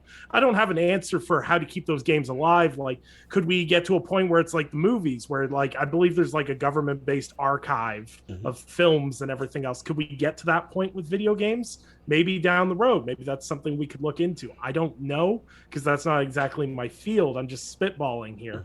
But I can't vibe with the energy that I saw online where everyone's like, well, I only care about new games. I don't care about games on the PlayStation Vita. I can't get behind that idea because your new games will eventually become old games. And then they don't all of a sudden stop mattering. Like, it's 2021 and I still write articles about Doom 1993. And I can play, you can play Doom. You can play, you can write. You can literally play Doom 1993. Someone got that working on a pregnancy test. Yo! Doom 1993 is playable anywhere. And I love that, because when I talk about Doom 1993, I write about one person will come to me and go, hey, I bought this on Steam. I bought this on PlayStation. I bought this on Xbox, wherever they bought it, and said, I got to experience a piece of gaming history. Right. And when you don't have game preservation, you lose that history. Right. And like my only criticism of the whole thing, I want Xbox to keep adding more games. I know they say they will. I want them to keep building on that history and pulling it forward, because it's a great point, because we've seen so many articles the past few weeks and videos and everything else of people going, I really love my PlayStation 5, but I really like how fluid backwards compatibility is on the Series X, because you're not losing things. Right. And that's the biggest takeaway. And like, yeah, I don't think there's a high population of people on PlayStation 3s. From a money standpoint, closing the PlayStation 3 store and closing the Vita store, business sense wise, it makes sense. Gotcha. Part two, because I don't want to lose out of the part 2 part, which is the PSNow, you know, possibly doing anything in reference to in a competitor, or do you think they just don't look to care to bolster that? That's not their focus. Their focus is on the new games and not necessarily trying to bolster that service to put in any type of competition with GamePass. If you had asked me in 2019 if they would reconfigure PlayStation Now to be more viable against Game Pass, I'd probably undoubtedly say yes. Under their previous leadership, I 100% believe they would be reevaluating PS Now and looking at a way to better compete with Xbox on it. But Jim Ryan has quite publicly outspoken that they don't need a service like that, and that, you know, their games aren't sustainable in a model like that. So anyone that's thinking that, you know, all of a sudden they're going to go day and date or anything like that, it's just not going to happen, because the leadership itself does not believe that's sustainable. I think he flip-flops a lot, so because he also believed in generations, but that's not true. So maybe tomorrow he might. Maybe tomorrow he might your thing and they have a service for you tomorrow. Maybe tomorrow. The thing that when it comes to the, you know, the generations, I get what people say, that these aren't games that, you know, I care about. These are old games. Like, like 5-10 years from now, when you can't have access to God of War, the original one, like, are we gonna have that same energy? Right. Like the infamous, you know, 1 and 2. I don't think that came. Are we gonna have the same energy? Like, didn't he say he didn't like how Gran Turismo looked? Yeah, he did say that. Who wants to play that? Who wants to play that? Yo, first of all, how you hire this guy who looked at the genesis of Jim Ryan? Jim Ryan, not you. I don't like how that looks. What? Get him out of here! Like. The thought process behind a lot of this stuff is really messed up. But I told you guys when y'all were getting him, he's a numbers dude. He's going to run the number. He's going to crunch the numbers. He's going to see what's viable, what's not viable. He's going to trim the fat. You know, they brought in a numbers dude because their margin of error is so slim that they can't afford to have these hiccups. Those hiccups cannot be happening. So if they're bleeding money in one area just to do a fan service, he's going to trim the fat in that area. Now, do they bring that stuff back around in PlayStation Now in some form of capacity that you can purchase these games over inside the store? I can see that happening. I can see him doing a business move of that nature. But if something is bleeding in money and you bring in a numbers guy to work the numbers, don't be upset when he's doing numbers things. This is his job. Yep. Right? And he had 2 of the most successful launches in PlayStation history. 2. Right? So he's down with the PlayStation 4 and he's down with the PlayStation 5. Most successful launches.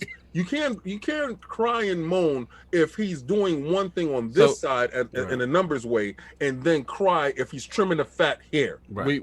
I keep getting this tweet over and over again. People want me to say this tweet on here. Shout out to Ches Corden. Shout out to Ches. He says, don't believe this ideal being pushed by some that Xbox Game Pass isn't making money. It isn't sustainable. I know for a fact that it's simply untrue. I did what I was asked to do. Okay, fair enough. People want to correct stuff that, not everything has appeared how it is. There you go. Randall Thor. No doubt. Let's get the whole game, man, because we got to move. We got to get these 2 topics in. So, both I mean, things. I think, I'm sorry. In all honesty, I think the topic has been well covered. For me, preservation, the biggest issue that you have is that it is primarily more of an emotional appeal than a financial appeal. We've talked about businesses and fiduciary duty, and I think if you want to spin exactly why they should be preserving, why they should be taking steps like Xbox and Microsoft are doing, which, by the way, it should not be ignored that they use that to help populate their service when they were going through a kind of fallow period of first-party games. Right. And so it was still a business decision on their part to say, oh, look, we can use our history. We can do this backward compatibility. And I love it. I think everybody that looks at the 2 boxes and says, sometimes the Xbox just feels more fulsome because you can pull up a game from 15 years ago, even if you're not necessarily going to do it. It just feels good.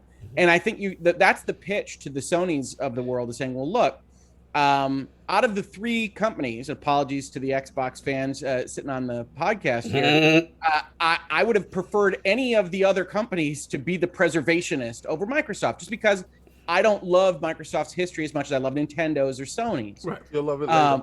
You don't love it now. You love it later? Because we got you at Outriders. So are you saying he's going to go back to like the high school sweetheart? No. What he's saying is his nostalgia is based here. His nostalgia and his stuff is based in this area. You have a fond memory of PlayStation games and Nintendo games, and their preservation of those games is definitely something for you. But like my son right now, who's growing up on Xbox 360 and is growing up on Xbox One, and he's moving on to Xbox Series S, his preservation starts at Xbox. So he would look at you and say, I don't care about Nintendo. I asked him if he wanted a PlayStation 5. He looked at me like I had 2 heads. What are you, crazy? I get that. It's like, it's individualized. Absolutely. But this is your part. But I feel you. Me too. I'm with you. I love all 3 too. Yeah. Don't get me wrong. I think preservation is important. I 100% love what Xbox has done. I loved popping back into Prey and seeing it boosted and all that good stuff. Yeah. I think it's a great box, and I think they're doing a great job. And I agree with everybody here who has said that they have gotten a more progressive, advanced, aggressive business model and stance and really direction and drive over Sony right now. Right. But Sony is effectively, and we knew this before the generation started, going forward with the old ways, right? That they're going to have a wall garden. They're going to make some AAA products that's going to sell them. And we don't care about backwards compatibility. We ditched PlayStation 2 compatibility and the PlayStation 3 really as soon as we could. And we don't think it's necessarily going to make us money. Right. So I do think that there's a pitch to be made that as Microsoft grows and as Game Pass makes money, which I think it will do, hopefully it will do, that you can look at Sony and say, guys, you've got, if not stronger history, we don't want to give them that, you've got as much history as Microsoft Legacy. and Xbox, and you should be thinking about how to do that, and that's goodwill. And I think from a financial perspective, I look at it as something akin to short-term versus long-term. You're probably not going to have a bunch of people playing that old version of Siphon Filter that you've gotten working on your PlayStation 5, except maybe Hogue. But you are going to generate that. We care about our brand. We care about what you have invested in both financially and emotionally, and we want you to continue to invest in that in the future. And that's what Phil Spencer and Xbox has done, is he's attached to gamers. Look, this is important to you. You've spent hours of your short time on Earth playing our products, and we want to be able to bring those memories to you. And Sony said, hey, the future only. And, you know, I understand that, but I think that you do get into situations where your news item, if you're Sony, is you're closing old stores. When are you going to close network access? Is my PlayStation 3 even going to work? Can I play these games that I bought before? And if you start getting those little cracks in the edifice, then yeah, it's easier to say, Phil Spencer wants me to play all my games. And so he also gave me Outriders. Well, I say this, right? I say this. If you have a Series X, it's a great machine to play all those PlayStation games that you're losing. You know, if you lost them, they're there. The Iron Lords podcast does not condone piracy. And what I say is, look for those solutions for your problems. I did a video on emulators on the Xbox, actually. You should check it out in virtual legality. I honestly think, it's getting to the point, King. I think we need a King's World. We need the same gift, but King's face on there, not mine. I feel like King be having more King's World moment than Addict. Yeah, but bootlegging with the King. So Addict, man. Bootlegging with the King. I didn't say that. Savage. All I said is we have solutions for you. We have solutions for you. When you feel like that door is closed or the window of opportunity is closing and sunsetting on you, don't allow it to sunset. I don't like this voice. I don't like this term. I'm going to have him represent me in front of my bar. That it was okay, Judge. It was okay, Judge. I'm just saying. Oh my God, hey, Lord, there's opportunities. You're savage. You're savage. Lord Addict, I need game preservation and is anything PSNow you feel should do? Your thoughts on both? I think that Sony, look, I get where King's coming from, like the piracy thing, but like to me, I can't front him a whole lot on that because it's just like, if Sony doesn't respect their own legacy, why should you? And I know that might be a morally gray area, but let's be real. Like, if Sony doesn't respect their own stuff to make sure it comes with you, why should you respect them legally? And I'm not saying go out there and pirate the stuff, but it's just like, are you implying? Are you implying? Wink, wink. No, I'm just saying that, like, when these are shut down and you can no longer buy them, at that point, how else are you going to get them? Yeah, no, I mean, well, that opens up the market, right? And yeah, I mean, yeah, it's an interesting proposition. Let me ask you the PSNow part because I'm very curious. Like, you know, with everything that Game Pass is doing, you know, do you think they even need to respond, or do you think they even care about that space? Oh, I've been saying they need a response since they bought Bethesda. Like, they keep people. Oh, they don't need to do nothing. They don't do that. Look, it's fire over here. All right, let's go with that. Sony. They've been smoked for months. Are you implying it's a cold red Addict? Are we implying? No, people sitting there like, oh, it's okay. And they're like, they're like looking out in the window and like the whole house is on fire. And they're like, we're fine. We good over here. No, you ain't. Someone called the fire department. I can't with you. Fair enough. He's not lying. He's absolutely telling the truth. I said that from the beginning. But I also said with this new leadership, there is growing pains. He wants to implement how things are going to get done. He wants to change things around. You can't be happy when he lowers the price down to PlayStation Now, or he does things like this to bolster up numbers and subscribers. And you know, he's giving you these exclusive titles that y'all talked about. You know, but you can't be upset when he has to do these things. Right. He has to show he has to show his value to the company.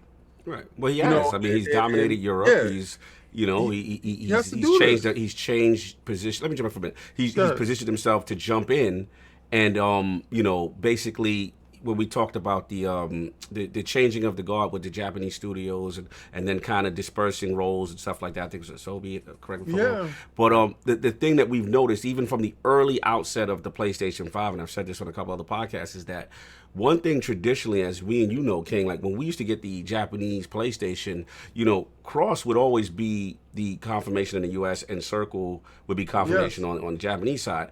And something that I thought was a lot of people that talk about is that was changed on the PlayStation 5. And it got a lot of cultural and traditional uproar because it also, to me, it represented a shift in as far as priority. It did. But let me. I just want to add this one part that it was like a little epiphany right now. And I guess I've noticed that from that comment that he said with the Gran Turismo, right? This was an inevitability. It could be. Right, like, and you're talking about that history. Right. He doesn't really care about the history. Right. With the buttons, like those that meant a lot. Right. There was a cultural significance. There's an emotional significance, and also, again, you know, like you said, kind of from a number standpoint, he may be put in position or have helped ascend because of the dominance of PlayStation in Europe. Right? Yes. And we know what that did for the generation. So I guess the question becomes with the numbers, if he's able to justify his worth with the numbers and others now that the regime has changed, was it Layden and a couple other guys, you know, maybe that was that philosophy change that helped him ascend. I want to get Saul because I don't want to go over his points too. So quickly, Saul, your feelings on the PlayStation Now? Should they do anything? Should they change? And then obviously the game because we get to that. Because we get to that point. I know. We're going super long. So I'm trying to combine the topics to close us out. So I don't know. It just feels like hubris to me, man. It really does feel like PS3 vibes. Not that far fetched, but the fact that, you know, Jim Ryan still stays on this stance about it not being that important to them, and seeing what Microsoft is doing. There's very few times I will tell you that they need to directly respond to Xbox in the same manner that Xbox is doing to them, right? What I mean by that is doing the exact same thing. Mm-hmm. In this instance, like Hogue said, when you have the back compatibility bolstering up your sort of lineup while games are actually coming, new games are actually ready to come out, you get people to start seeing the value of your service. And little by little, when you start making the one-to-one comparison, you're like, why wouldn't I be over here? Right. And they're not, for whatever reason, it seems like they feel like they're still impervious to that comparison, and they're not. So then when they make these moves, right? And last week when we spoke about it, it was speculation. We didn't know yet. Now we know exactly what they're going to do. There was nothing in that statement that indicated, hey, look out for what we're going to do with this. Look out for how we're going to. Right. There was no additional sentence. No. Right. We have a plan for you. Exactly. That these stores are closing. And none of that. Last point, because you're making a good point, is the short-term notice, which even Colin had mentioned on his show, which is, you know, as a developer for Vita, whatever, like, it wasn't even like a year. It was like a couple of months. So it's like this developed case and stuff that was going to be made. But continue. Precisely. So he's like, wait, they just basically told us I can't make my last game on Vita. I can't do it. And the thing about it is to continue to treat that like it's this side thing and it doesn't matter. When you have somebody who's grown up with PlayStation like us, right? And we have reverence for old PlayStation. And, you know, and to say that, like Attic mentioned, it's like, well, at some point, God of War 2018 is an old game at some point. Right. What do you do then? So are you saying that the PlayStation 4 is the PlayStation 5, should I say, is the jumping off point where backwards compatibility is going to matter moving forward? Are you saying that, or are you not saying that? They're probably not saying that. They're probably saying, hey, we're going to give you this PS4 back compat because, hey, we sold almost 150 million of these. I don't want to lose that base yet. But when it comes to PS6, will you be able to play PS4 games on it? I don't know. I don't think so. Exactly. There ain't no PS6. Oh Lord. So it's just not after this. Not after what Phil doing. Oh my God. I really don't care if it financially it makes sense for them to do it. Like Hogue mentioned, I think it's a matter of creating value for your for your fan base that's going to continue to support you throughout all of these generations and all of these consoles to create a legacy for them that they can go back to. It just doesn't make any sense. It's like and when I talk about the hubris, it's like, we just care about your money right now. Right. We don't care what you spent in the past. That's in the past. We don't care. We don't care about your feelings. And in a very as nice a way as they can possibly say, they're saying that. And it just doesn't make any sense when you continue to see Xbox just giving more value to the thing they're offering you. So, you can no longer say that comparison isn't one-to-one, because at some point somebody's going to look at both these consoles and decide which one they're going to go with. Right. And it just, Xbox keeps making the compelling argument. Now, in terms of the PSNow thing, we've talked about this forever. What's a way that they can maintain this legacy, right? Put these games in the cloud and allow you to access them in the cloud, right? The fact of the matter is, we heard about this Azure thing with them for the longest time. We've heard nothing about them moving servers over to Azure. Right. There's been no talk of improving PSNow at all. At all. There's been no talk about, hey, PSNow moving forward is going to be this. Yeah, they have a bunch of games in there. Right. And yeah, the fact that you can download PS4 games is cool. And I've heard people say, oh, you can download PS2 games. No, you can't download PS2 games. You can download PS2 games that were made available on the PS4. They were exactly. They were remade for the PS4 so that you could play them there. So obviously it proves that it can be done. But he believes in generations, though. He believes in the generations that he believes he believes in one generation at a time. Yeah, that's right. His generation. Unless there's any real movement in PSNow, because PSNow as it stands now cannot handle pushing all of these games onto there, and that's how their legacy is going. Without the way Gaikai works, it's just not nearly as efficient as Azure. Yeah, there's no way in hell. Yeah. So we would have to really see them talk about, hey, at some point Azure is going to be the backbone of this, and this is how we plan to grow this. And if they talk about that, then maybe they can do that. But they're not talking about it. So my belief, like Colin said, Jim Ryan's on the clock. And I think what he does with this, I think reading these tea leaves is gonna determine where he is. I think he's highly successful. I think he's in a catbird seat. I mean, it's an argument to be made for that. It's an argument to be made. But this MLB The Show thing, just does it. Doesn't. Well, the optics were bad. The optics were bad. You know what's funny? But me and Cog were talking, and I was like, it would be funny. And I know King's probably not gonna like this statement, but I was like, at the end of this generation, Jim Dance Move Ryan's made Sony more money off the PlayStation brand than any generation or past leader before. And then it becomes hard. It's going to be hard to change the course. But look, let's wrap. We got a ton of super chats that we didn't read, an absurd and we got to figure out what we're going to do about that. And then also out of respect for the extra guests, because I can't have them sit through that. Lord Hogue and Lord Undead, again, I want to thank you guys for coming in the realm, pulling up last minute and giving. First of all, the Lord of Virtual Legality. It's always a blessing to have you in the realm, man. Where Colin was a dual treat. Nice cameo appearance. Guest character. Thank you for inviting me. Absolutely. Where can the five people find you? What you got going on, sir? Absolutely. Well, people can find me on Twitter at Hogue Law, where I'm regularly talking about my Michigan Wolverines and video games and law and things along those lines. But most prominently, I have the YouTube channel called Virtual Legality, where we talk about the business and law of video games, music, movies, television, and pop culture. And we do it on a fairly regular basis, although my viewers got pretty upset for me taking a week off. So how does it feel, Hogue, to be covering the gaming industry and so much crazy shit always be happening in the gaming industry? I tell you what, when I started this in 2018, one of my thoughts was, I'm not sure there's going to be enough content.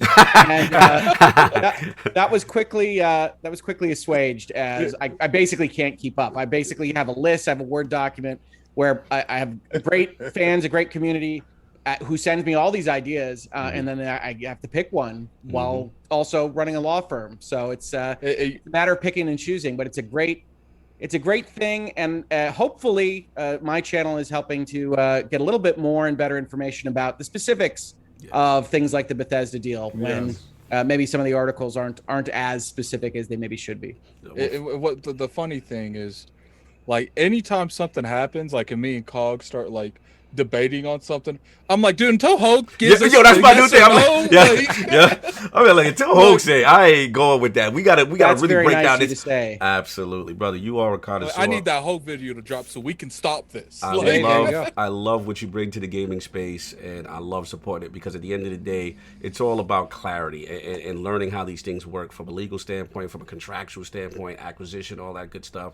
And then obviously I gotta get the occasional Hogue slander when he feels a certain way about certain topics or pop culture. Little Mass Effect. Yes. There's a Twitter going around with what opinion gives you these swords to your neck. I was going to tweet, hey, Lord Cognito, you don't think I have any of these, do you? That's funny. No, I think everybody does, and I love this industry. I love video gaming, and I have my whole life, so it's fun to talk about on YouTube and with you all. Absolutely. And you know what's funny?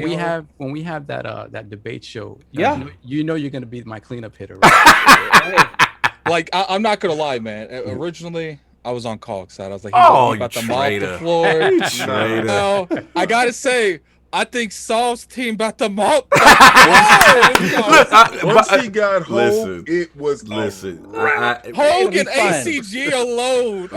One thing, I'll use a sports analogy. You can have all the superstars you want, but you don't got that great team. You got to play that game. You got to play the game, baby. So listen, I know what I'm up against, but I'm ready. I'm ready. It'll be fun, absolutely. But look, salute to Hogue, man, again, for coming through and again having a fantastic perspectives on things. This is a happy, sad moment for me with Undead.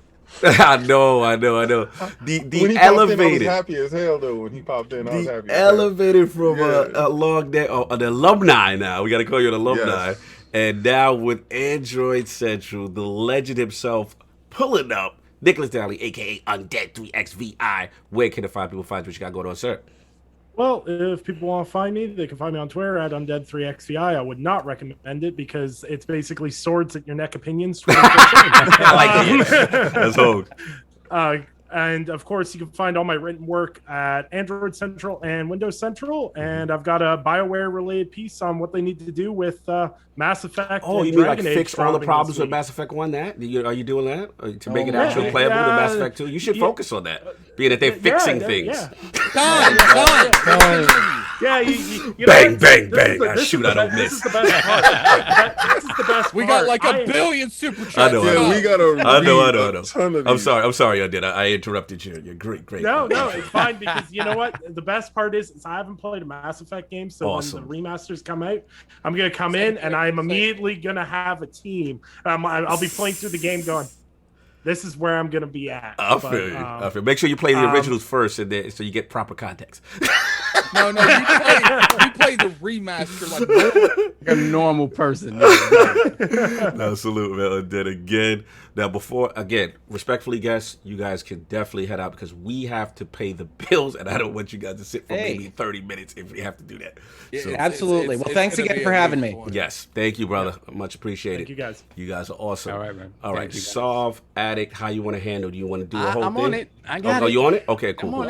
All right. So before you're on it, I got to do the I didn't even do the poll question, which was so new poll with the recent announcement of MLB The Show coming to Game Pass day and date. How do you think Sony should respond?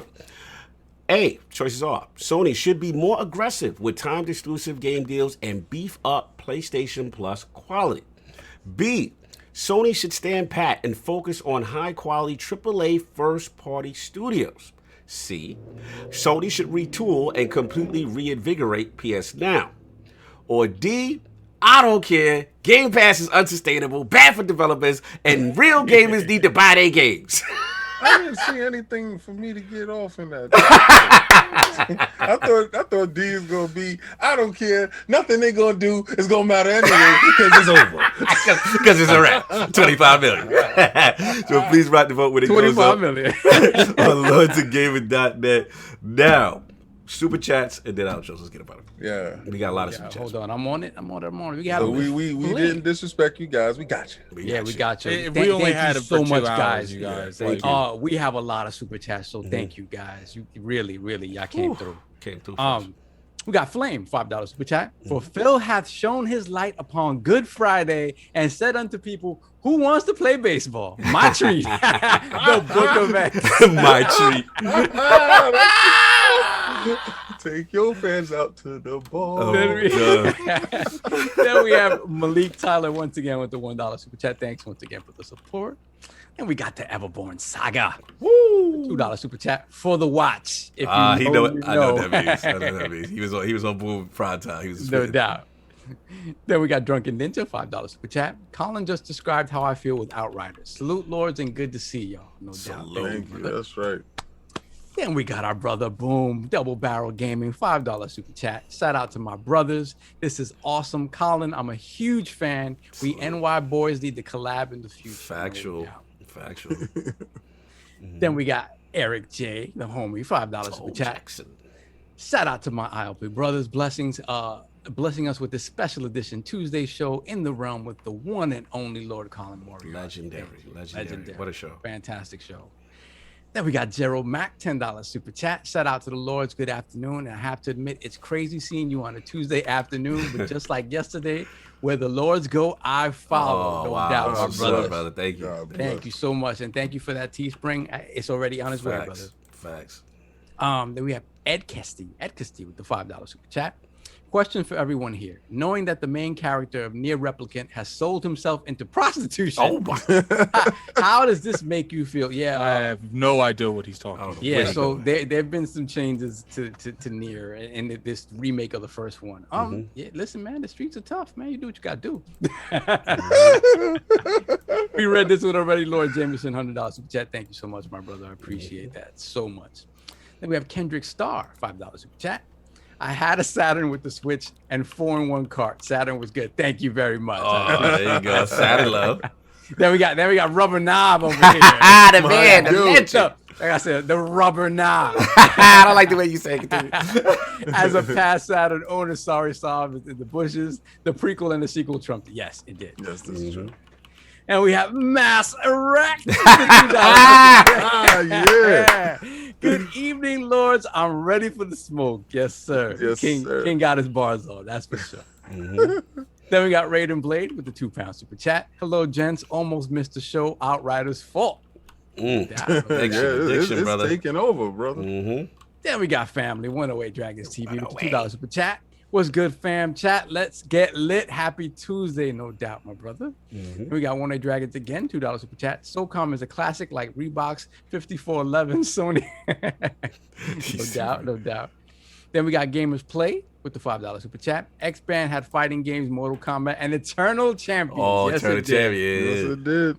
Yeah. My friends used to call it Eternal Whackness. Oh, damn. I like Eternal Champions. Then we got JB Golden, $2 super chat. Totally on about the quality. Rip to the cow Megura. Okay, I don't know what that is. I don't know what that is. We're gonna keep it pushing. Then we got Lord Jameson again with the $5 super chat. Over 600 watching. Hit that like button. Yes. Salute Jameson rapping. Then we got Fonzarelli Gaming. $5 super chat. No doubt, my brother. Just want to say awesome show, Lords. Also, I was a huge fan of Podcast Beyond. The chemistry and info was great. Was one of my go-to podcasts. Yeah. No doubt. Then we have 108 Dragons TV, $10 super chat.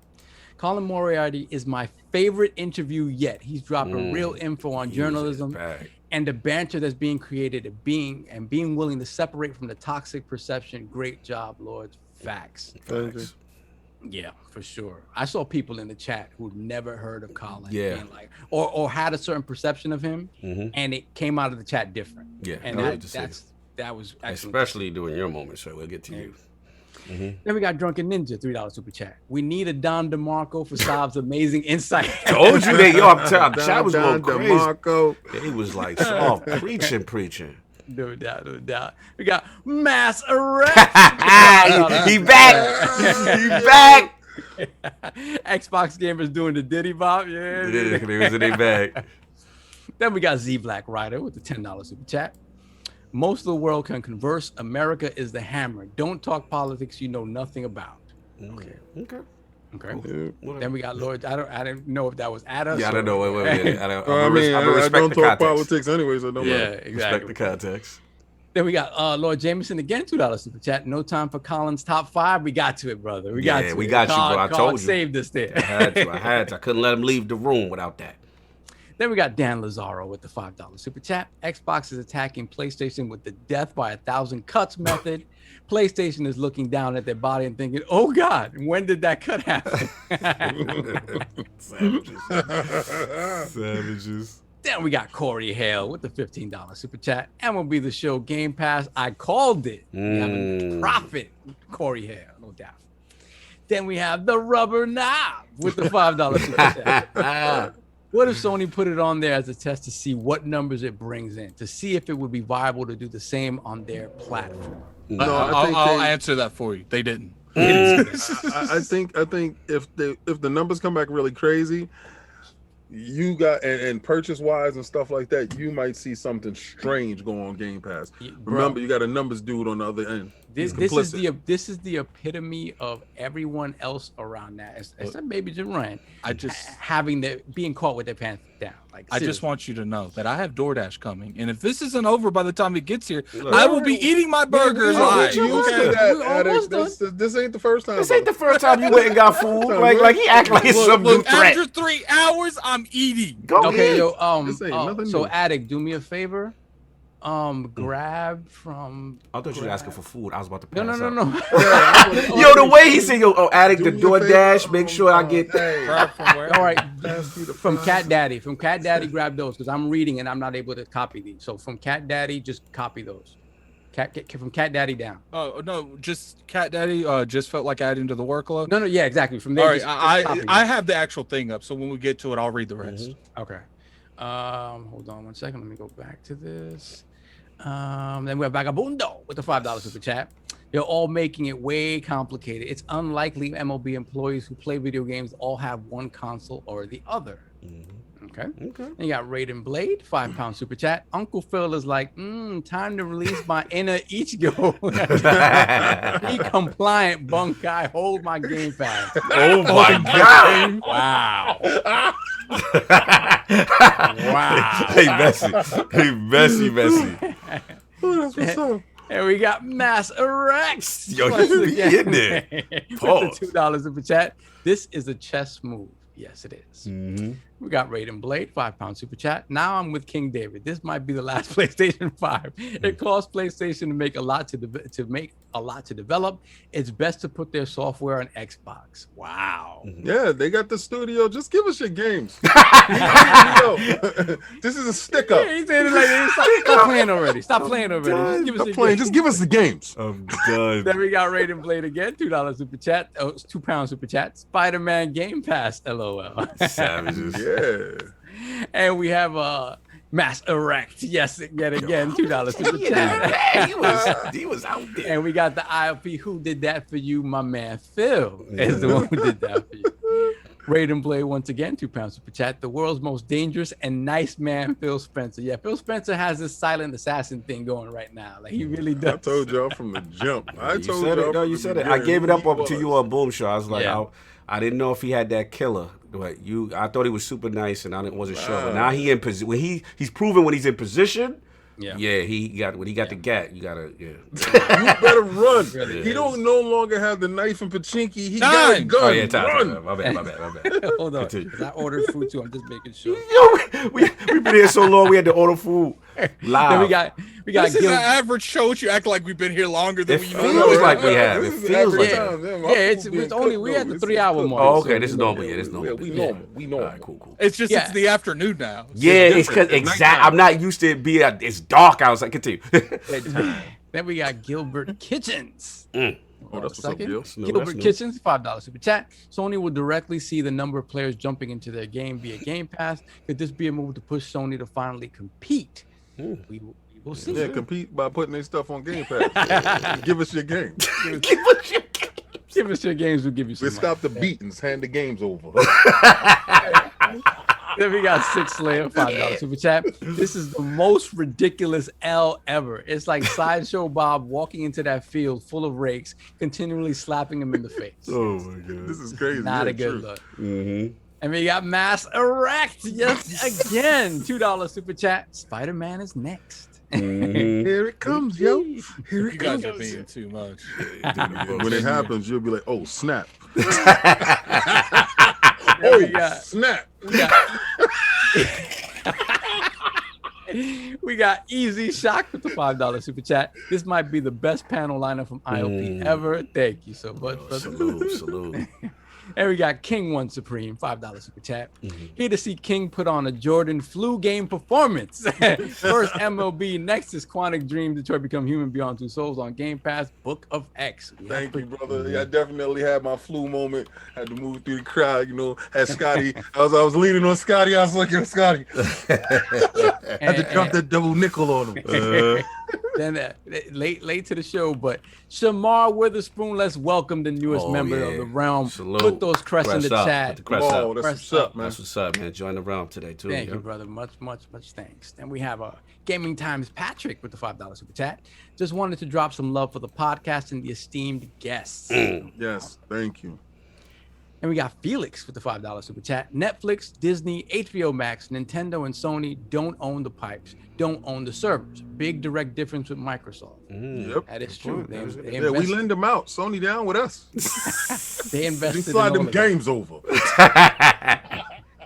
Then we have RRD with the $2 super chat. Shout out to ILP, my favorite podcast. Xbox winning. Hashtag winning. And we have Mass Erect once again. Oh my God, $5 super chat. Thank you, brother. Sony needs to save all their pennies in order to compute Xbox now. This is true, man. This is true. That's not false. It really is. That's sad how true that is. It's a different. No, time on myself. Let's go. We have Kendrick Star, $5 super chat. I thought you said Kendrick Lamar. I was gonna say, hey, yo. We're moving here. We're moving out here. Kendrick Star, $5 super chat. Sony always starts slow at launch. It's just more noticeable now because Xbox is killing it like they did in the 360 days. That is true. Yeah, this is a fight. They ain't gonna get up off the floor this time. But it is a different fight. Phil is in charge. You know what I think this is, honestly? And I know he's gonna yell out time. But you ever seen an old champ, like he get in the ring, he just old that night? Yeah. I think he got old overnight. That's the night that they age. I think he's sharing his slip. I see it. You stupid. We got Michael, aka Best Stars Finest, $2 super chat. Sony is dead. God bless. Say less. Oh my God. He like Kong. He like Kong. He need his people to help. Help! So what's up? You want to fight? Help! Shoot the missiles! They won't stop. Messy. And then we got Pixel Bid G with $2 super chat. Blockbuster didn't need to do nothing too. Okay. And there they go. They was winning before. Remember that? Yeah. Then once again, Mass Erect with the $2 super chats. Sony's pockets full of lint. Like the Joker, lint in his pockets. Then we got Michael, aka Best Stars Finest, $2 super chat. Rumor that Battlefield 6 is also coming to Game Pass. Yeah, that's a high possibility. Then we have the Rubber Knob with the $10 super chat. Sony fans last week were screaming out not to join Game Pass. It was bad for the industry. Yeah, I saw that. That was a little crazy. Yeah, hashtag no Game Pass. Now they're screaming we want a PlayStation Pass. Oh, how the post move. The game has changed. Come join us. Rubber Knob is in his bag. Please. Then we got the Rubber Knob once again with the $5 super chat. Xbox be standing on Sony's chest having a scream off. And we have Andy Crawley with the $5 super chat. Hi, Lords. Keep rocking in the free world. Thanks for keeping it real. And that is as far as I got. I got more. Right, I'm sorry. You caught up too. Go ahead. Yeah, I have it. So we got $2 super chat from Cat Daddy. Just felt like adding to the workload. Great show. Salute, Cat. A two super chat from Mass Erect. Xbox to buy my bum is on your lips. What? Xbox to Sony, my bum is on your lips. What is going on? Wow. Well, we got a $5 super chat from the wise old gamer. So Phil to Sony. Your go belongs to the streets. Shout out to wise old gamer. He put up the crest, so he got a picture up. I saw that picture. Yeah, that's it's beautiful. Up. You almost made me cry on there. We got a $5 super chat from a damn mess. Adam Mass. Adam Mass. A damn mess. For some reason, since he had the A capitalized, I thought that was individual. Look, it is what it is. Shout out to We're a gonna damn look mess. past that. A mess. Look, Shout from out the to him. streets did she emerge, into the streets shall she return. I am Phil. I saw I dropped the bag and took from you. Who did that for you? Yo, he got boss. We got to read that right. Dustin does. Let Let me say from this. Yeah. Go, so. Adam Mass with the £5 super chat. From the streets did she emerge, and to the streets she shall return. I am Phil. I came, I saw, I dropped the bag and took from you. Who did that for you? You gotta give that to biblical. Yo. He was in his bag when he created that some one. ashes to ashes, dust to dust. Yeah, like he got real biblical with that super chat. Go ahead. All right. You got Victor. We got a $2 super chat from Victor. Great show support. Thank you, brother. Thank you. We got a $5 super chat from Hustle and Motivate. Y'all keep up the great work. You all are truly inspirational. Onward and upward. Oh, man. Thank you, brother. We got a $5 super chat from Black Ronin. You didn't say nothing, man. Next time, say something. Mm-hmm. You got a $5 super chat from Gaming Forte. Words can't express how proud you guys made me. This was a momentum achievement, and this is the beginning. Shout out to my second family, the ILP. Hey, Forte. Thank you, brother. And then Hey, Forte.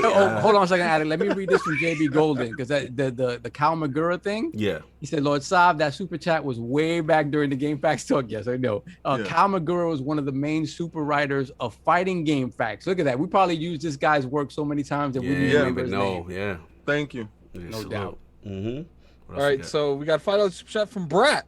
Salute, Lords. Need to catch the replay. Dope. Thank you, We brother. got a $5 super chat from Slow. No, hold on. Let Soft read that. From Slow-Mo? Yes, let Soft read that one. And why? No, I you need to read understand. that. No, you need to read that. Evening, gentlemen. Addict, great show as usual. Just here to remind you that people refuse to play Mass Effect 1 until it's fixed. Mass Effect 2 didn't need the remaster. Yeah, here doing the Lord's work. Yeah, He need to read that. Yeah, he need to read that. You know, anytime. You know what's funny? Yeah, this is exerting his power over. Yeah, I got. Listen, the host can control the narrative. Continue. Listen, all I have to say, if all you have is Okay, I think petty little wins. Cogni's charges brought up on him for leading the witness. Listen, I know, right? Slow Read is the that. holy. He knows. That- Slow. that- I got my I shoes. think I'm gonna have to change Time. All I'm saying is that these are the only. Well, hurry up and read it before they do more. Let's go. Hurry up. Last one. Gerald Yeah. Mack, $5 super chat. I know you're ready to eat. I'm just trying to keep you. You don't even keep super chat so we can't leave. Gerald Mack, cut it out. All right. Look. All right, let's get Great our show. outros out. Lord Addict, tremendous show today. Proud of y'all, my brother. Proud of you. Where can I find people? Find what you got going on, sir? Find me on Twitter at Lord Addict ILP. You can also find my last show, The Addict Show. I did yesterday on my. Man, we got a $2 super chat from Gaming Forte. Hey King, boo boo. Hey King. Hey Forte. Hey, Forte. You can find my. We got a $2 super chat for Hustle and Motivate. Hold this W. Yes.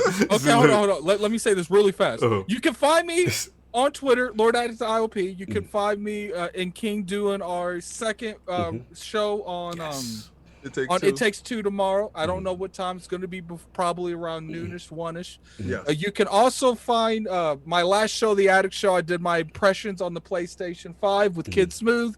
Now let's hurry up and do these actions before they troll us more. Let's go. Oh, man, here we go. The wise old gamer, $5 super chat. I want to honestly thank you. Nothing I can say can convey my gratitude. I feel if it wasn't for your prayers, I wouldn't be here.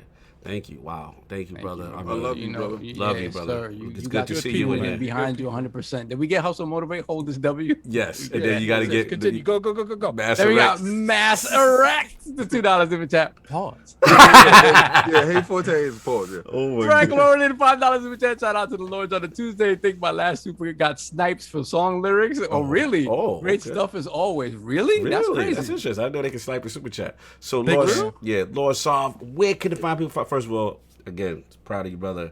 Salute, proud of all of you, but definitely proud of you, Saul. You was in your bag, got everybody emotional, you know what I'm saying? But you was spitting your bars, you had to get it off. So, listen, man, big shout out to, you know where you can find me. I'm going back to work in a couple of days, so I'm gonna enjoy this, you know, while I can. But big shout out to Colin, man. I think. People. Yeah, they trolling us now. Read it. You're not ending the show. Read it. They are oh my god! Addict gave me time to get another one off. But real quick on Colin, like for me, you guys know what we represent here at ILP. You know that. You know. You put the rest of the games in the super chat. Yes, yeah. Put them over. You put them in. Sorry. You know what we represent. We're gonna talk to anybody and everybody in the industry. We don't go with any of that sort of cancel culture stuff. Colin is a dude that I followed from the very beginning of his sort of gaming career, and the dude is so intelligent, and he's always been very gracious. And everything what happened that was just not a good look for us as a gaming community. And I hope if the one thing that I hope that came out of this is that people who came into this thinking that they knew about Colin came out with a different perspective. Yeah. And if you didn't know about him, you came away saying, yo, this dude is somebody I got to follow. You know, I forgot to say something because I'm trying to end the show before, you know, more before they attack us with super chats. I definitely want to, you know, thank you, Colin, for coming on. Like, I want to just point into the kind of perspective. People Colin's size are almost impossible to get a hold of. Yeah. And then if you get a hold of them, 9 times out of 10, they're giving you some type of excuse. And it's not necessarily anything bad on their character or anything like that, but we're just some random emailing them. And, you know, Colin was like, I got you. Send me an email. And I've been talking to him since February, and he came on the show. Yeah. And that's a very rare sight. Addict made it happen. And at the end of the day, like I said, you know, respect for him choosing our platform to trust that with. So definitely get that super chat. That's all. Let's finish. DJ Birdo with the $5 super chat. He got to get that. He got to get the baby at the end. Oh yeah. Hold on. Let's keep it going a bit longer, King. Sony baby. We're gonna have to give like copyrights to plays. He took that and made it. No doubt. Yeah, man, that's obviously bad. Lord King, you was on fire today. Got a couple of bars off, but you know, you were in your bag. You're in your bag. But definitely proud of you. Definitely proud of you too. You know, from hearing his story from Solve, because I don't go to other people, you know, stuff. I'm really, trust me, I'm all in my head trying to figure out ideas on trying to break the ceiling, you know, because they every time you turn around, somebody tries to put a ceiling on top. And, you know, shout out to Addict for the diligent work. Shout out to Cog for the diligent work. Shout out to Solve for the diligent work. Today I was just a passenger, to be honest with you, and I was enjoying the ride. Colin is, first of all, he's a Jet fan. So when he jumped on, you already know from that point on, we were really, really good. And very insightful on a lot of things. Shout out to Hogue. Shout out to Undead. I love those guys. You know, they come on. Hogue is doing a hell of a lot of passion. And Undead, even though I want you with us, I understand that you know, bigger and better, baby. You got to do what you got to do. And I respect that, but hopefully we get so damn big we can bring you back. Yep. and pay you how you're supposed to be paid, sir. You know, because you know right now, you know, we're not making anything. So but it was a great show today. Yeah, no, it was. My bad. I forgot to call out Hogue and Undead, man. I haven't seen Undead. You over the moon right now. But Hogue, man, I love Hogue's insights and the fact that, you know, like he's on Colin's show a lot. These two really vibe well together. So it was good to see them on a panel together. I just want to say that just you know. Go ahead. But 5 p.m. I told these dudes I don't care what day it is. For certain guests, I really I don't really care anyway. I'm gonna do whatever I got to do to make sure that we are a success. Period. And you know, it was fun. Yeah. It was really fun. I think I like Tuesday. No, I'm just easy. I'm just messing with y'all. We're going back to Sunday. Yeah. And you know, put down the tiki torch. I'm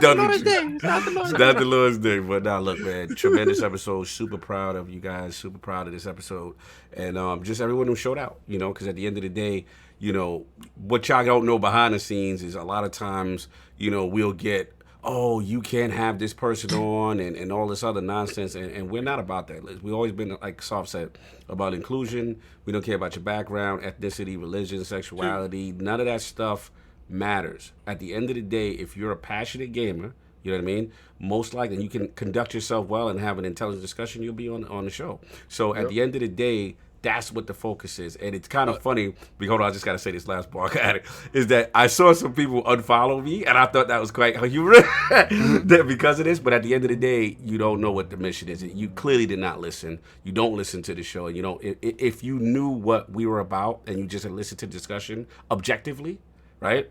This is about love. This is about gaming. This is about the common bond that unites us. So other than that nonsense, forget focusing on any negativity. This is great. You guys showed out. This was fun. Salute to Colin. Salute to Hogue. You know what I mean? Salute to Undead. And salute to my brothers, man. We killed that. And at the end of the day, I'm proud. I don't care. No one follows going to stop the mission that we're on. You know what I mean? Kind of thing. We ain't playing that click stuff. No one's going to tell the Lords what they can do with this platform. We built this. So that's all I got to say there. But and I want to point out that because of you guys coming here every week, we have a better success rate than we did 2 years ago reaching out to people like this. 2 years ago, I'd reach out to certain of these guests, and we got some big guests for you in the future. I ain't going into that. It's but, lit. It's easier to get them when you have a community that's like, yo, we mess with them. And that's on you guys. You guys do that. One last thing I put the chest out is that, generally when people do come on, even if they don't know who we are, I'm proud that they have a good time. And one of the greatest compliments is when your peers say, yo, I like what you guys are doing. You know what I mean? Yep. And that means a lot. But continue. And then to speak on the chat quickly again, you guys were fantastic. Oh, they were on fire. Absolutely fantastic. We had maybe like one person in there trolling with negative stuff, and that was shut down real quick. And again, if that person had stated their opinions in a way that wasn't combative and respectful, we have no problem with that. Right. And if you remember that, you can have whatever kind of discourse you want in our chat without a problem. Right. But it's all about love. It's about respect. Facts. Everybody has a right to their opinion. That's not what this is about. Preach it. Let's get these super chats. Let's roll. Michael, aka Best Size Finest, $2 super chat. Quick reminder: PlayStation's dead. Oh my!